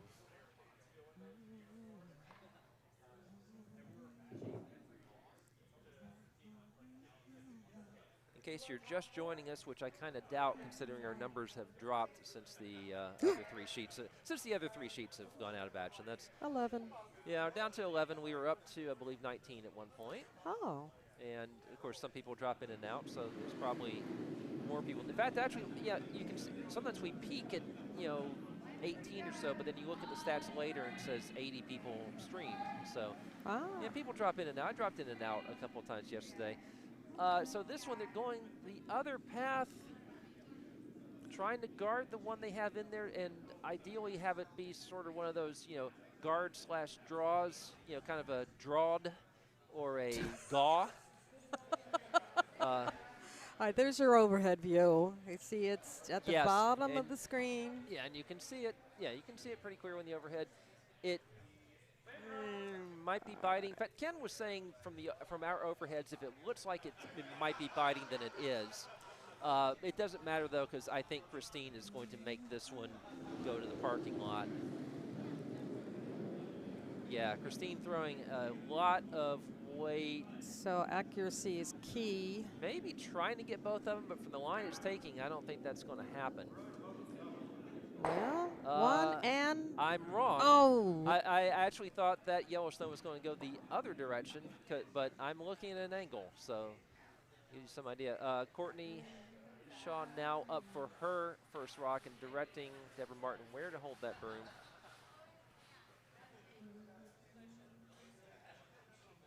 I don't know if it's much of a discussion as much as it is, please, Deborah, hold it right here. Deborah actually adjusting her broom before holding the broom. That is... hey, I do that all the time. Isn't that normal fare? I use the club brooms. I don't know if I have that. Okay. I have not invested that much in my curling supplies. I Oops. have a I have a I have new shoes. I'm getting used to those. Thanks to my wife got me a gift certificate for my birthday. Oh, yay. And thanks to Goldline and Deb McCormick, who is here selling products for Goldline, I just bought a pair of pants.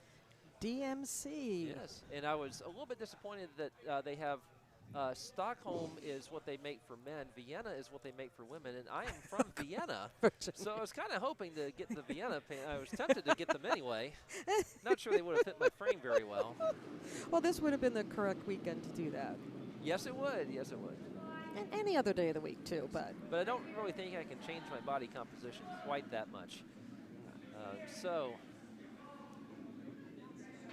Courtney is, I don't know. Calling. She's throwing a center guard just to make it Interesting. Right, just to make it more difficult to Make it more difficult even to get sort of a run back to do a double takeout. Yeah, I think that's fairly well placed. Yeah, you can see on the long view here, the yellow one is the one she just threw is sitting right on the center line between those two red guards. And for those watching online, you can see, for example, one of the bells and whistles that Ken Clark has added. Ooh. Michael Dobbs, that's right. Michael Yeah, Dobbs so it's not going to be up there perfectly all the time, every time, but it's something that we're going to grow and use more. Yeah. And Courtney is back in the warm room chatting with chatting with her husband and a few other people. Maybe we can get an interview with Courtney. Courtney, you want to come in and talk? And No. she shakes her, Okay. Hey, she no, shakes her head no and immediately looks away. She is in the zone. So, yeah, Michael Dobbs. Oh, my goodness. I think it's just going to All right, I'm throwing a lot of switching. weight and definitely not a double takeout that one. Just taking out that just guard. taking out that guard. Courtney had just put it. Right, so Courtney is Sitting one. sitting one in the back of the house, and this would bring it to a tie. right, and I've been mentioning some in this end that because that one's to the back of the tee line, that Michael Dobbs could draw around and freeze to it. I don't know. The outside draw path could be there if he wanted to go that direction and come into the 4-foot.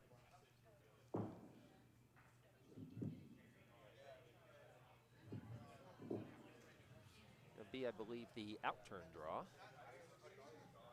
I always get my in-turn and out-turn confused because you're going in and out one direction or the other. Courtney, though, I believe, throwing the in-turn.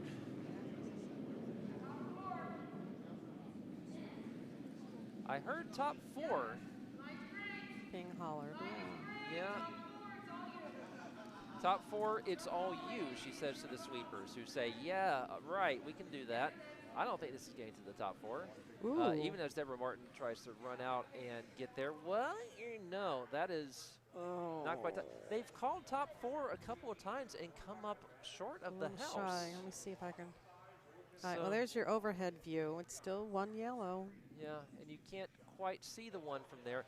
So, Michael talking with Christine about his options.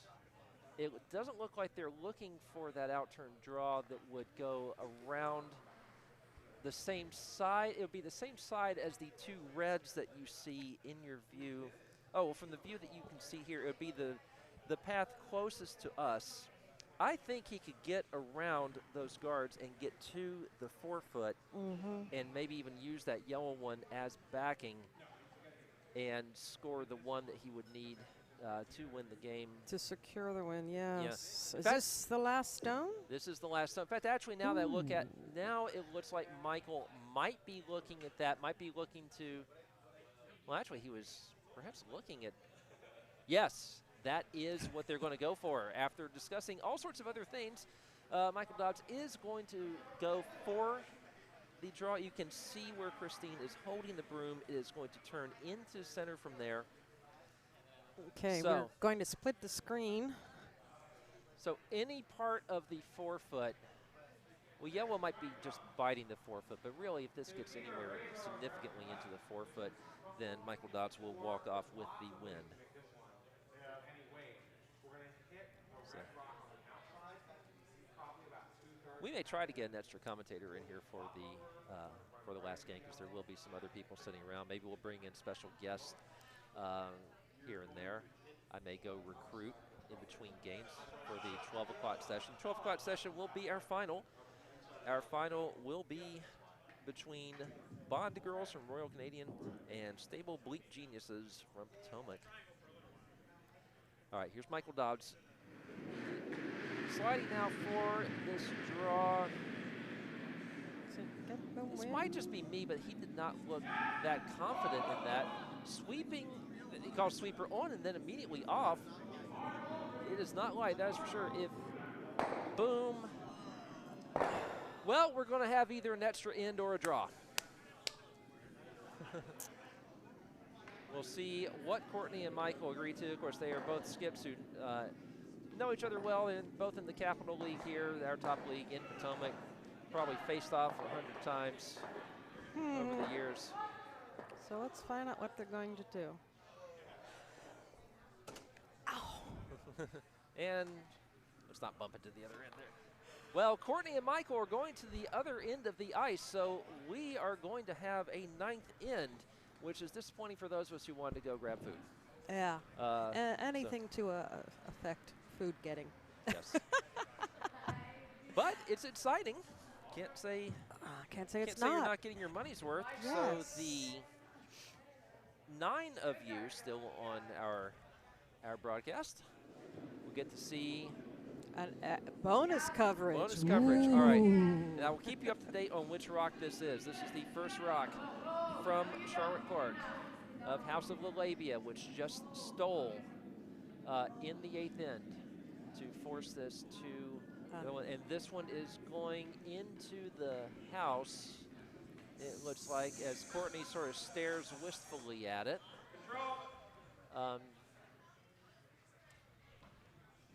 just heard the word draw. Michael Dobbs calling down the ice to Rebecca Knowles.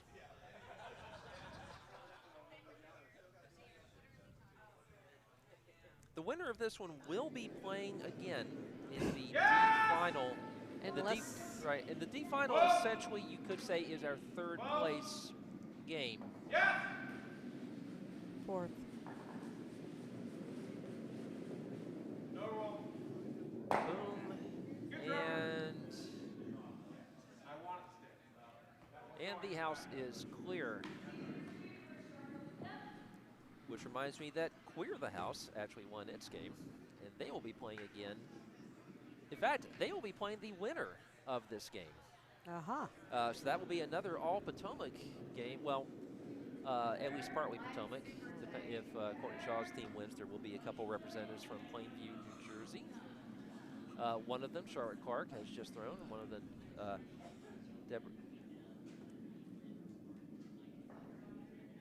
Deborah Martin is eyeing this one, along with Laura Yee, as it comes down, and looks like that's going to finish nicely in front of the house. So that is if you want a center guard, that is textbook right there.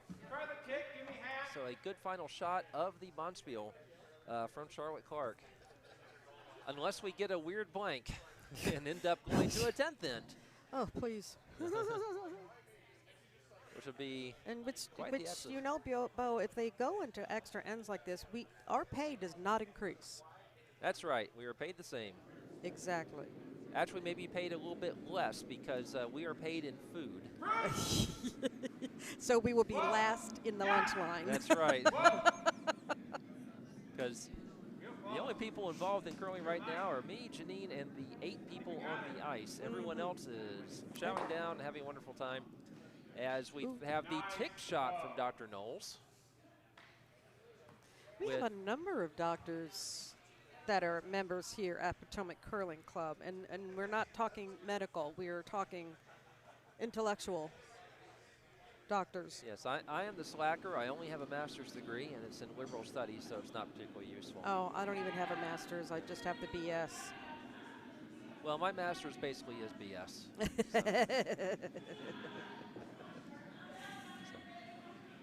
So. This one, okay, Courtney gets out to sweep it too. It looks like they were. Oops. Is it going to make? It is at hogs. So we have a hog from, that was Laura Yee with her first delivery, the third of the end for Team LaLabia. Now we've got the third delivery for K Thanks Bye. K Thanks G Bye. Thanks Bye, which would also work. Yeah.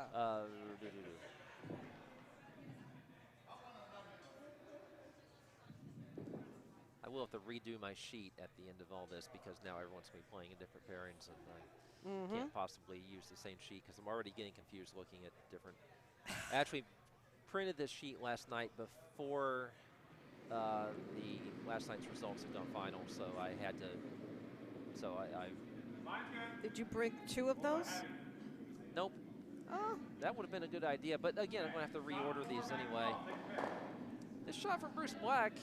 I don't know if he intended to throw it through. Maybe he intended to get the yellow. But it is going to go through. And of course, in the last end, we had one that intentionally went through. Rebecca Knowles threw that one wide to hit the red line, and so that would be, in scoring terms, a blank. If no matter which scoring system you use, whether it's the 4-point international system or the 5-point international system or 5-point system that Jerry Gertz prefers at curling zone. Laura Yee throwing her last stone of the Bonspiel. This is the 4th rock for House of LaLabia, which does not have hammer here in this extra end. Courtney Shaw looking at this one and puts her broom up to say nice shot. You can't see it in the overhead, but you can see it in the other one. It's a center guard. That's what you can say about that. And well placed. Throwing a guard, not as easy as it looks. Those of us who often play lead or second, no. Especially sometimes on this ice, I actually have had a couple where it seemed like I was sliding at about 1 mile an hour and release it at the hog line and it still sailed through. Well, they're sweeping this one straight through the house. Oh. No, they're not. Oh, it did get a. Oh, and then it bumped its. All right. Took out 2 guards. Well, that house is pretty queer. And again, Queer the House is one of the teams in this. I think that was my second favorite name of this Bonspiel after non-binary error code 1138, which I thought was very clever, mixing the theme of this LGBT-themed. What is binary code? Binary code is 1138. I meant just. I don't know 1138. I actually looked that up, and I found that it was some sort of code on Epson printers. Okay. So I'm not sure if it has some an error other meaning. code. Okay. Yeah, right. But non-binary, of course, computers use binary as 1s and 0s, 1s and 0s. So everything, what you're hearing right now is a bunch of 1s and 0s. Absolutely. And so very clever on the part of, obviously, some computer literate people. First delivery here from Deborah Martin, the vice, and again, they're just replacing center guards. Eventually, they will have to go into the house. Indeed. Yes. So Christina Lessie is taking aim at that guard. Back at the heck.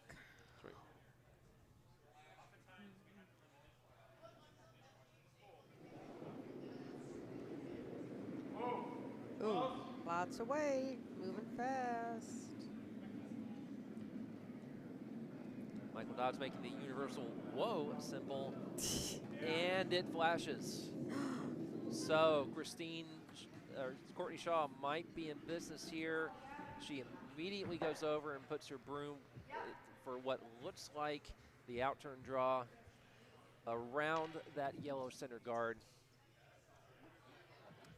This is Deborah Martin with her last delivery. Oh, goodness. All right, the cameras are getting tired, evidently.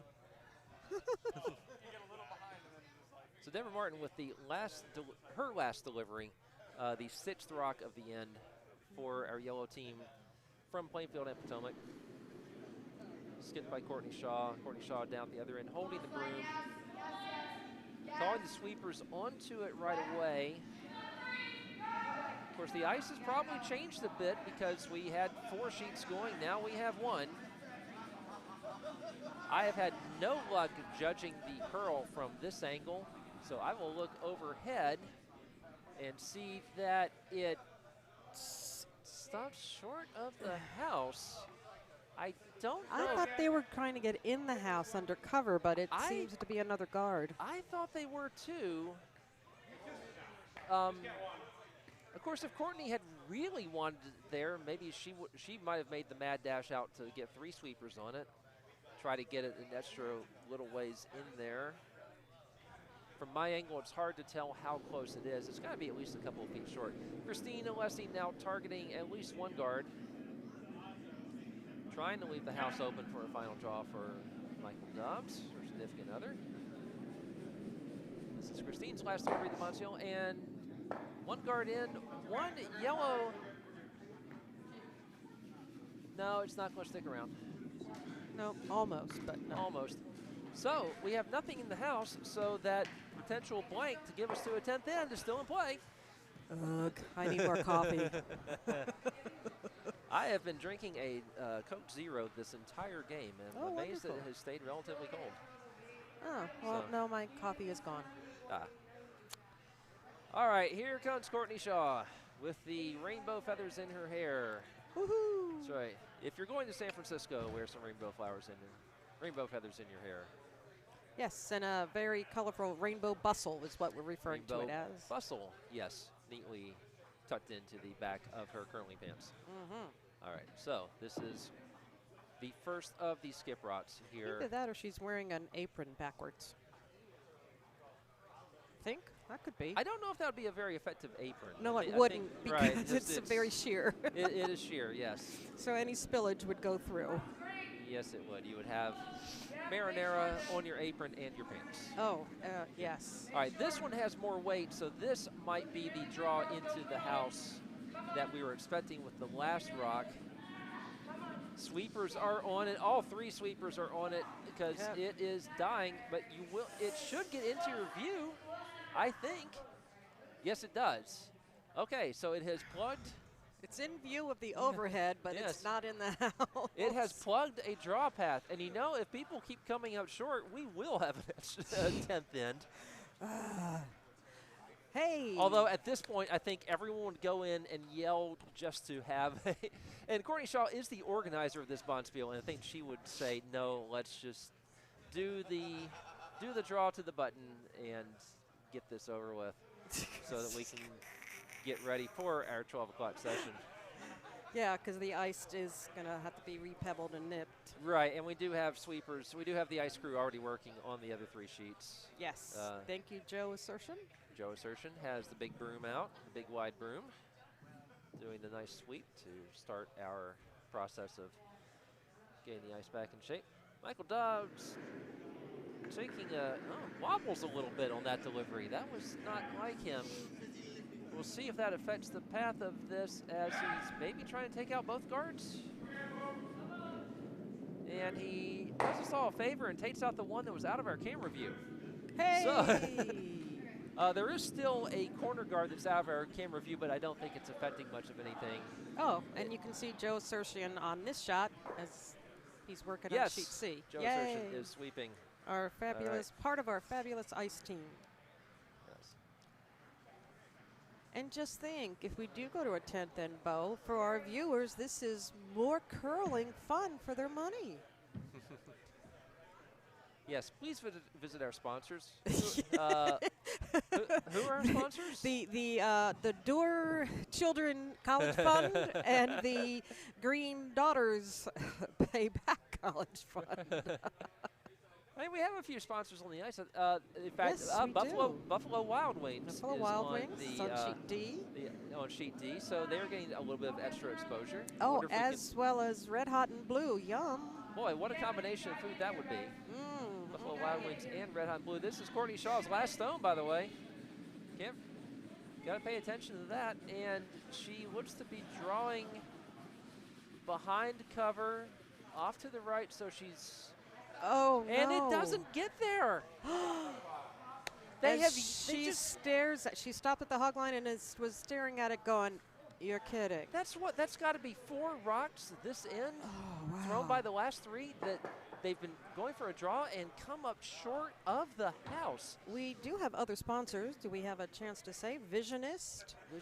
Something called NTI is on sheet C. Brenda Knows Real Estate. Brenda Knows Real Estate, yes, is out there. Brenda for our club is a real estate agent, a very, very good one. I believe we have. Okay, Michael Dobbs with his last shot. And Michael, if you throw this one through the house. Bo is going to scream. That's right. Okay, there we go. It looks like it has some weight. Okay, now Michael Dobbs has called off the sweepers. Hold on, now the cameras have gotten mixed again. Okay. Courtney about to give a half-hearted sweep of it. I think it's going to stick around, though. It sticks around. And our long national nightmare is over. No, that was a very good game. Some very intriguing, some un-Dobbs and Shaw-like shots in there, but also some very good shots. And so, well, that concludes the broadcast of the 9 to 11:35 a.m. draw. Please come back in 25 minutes.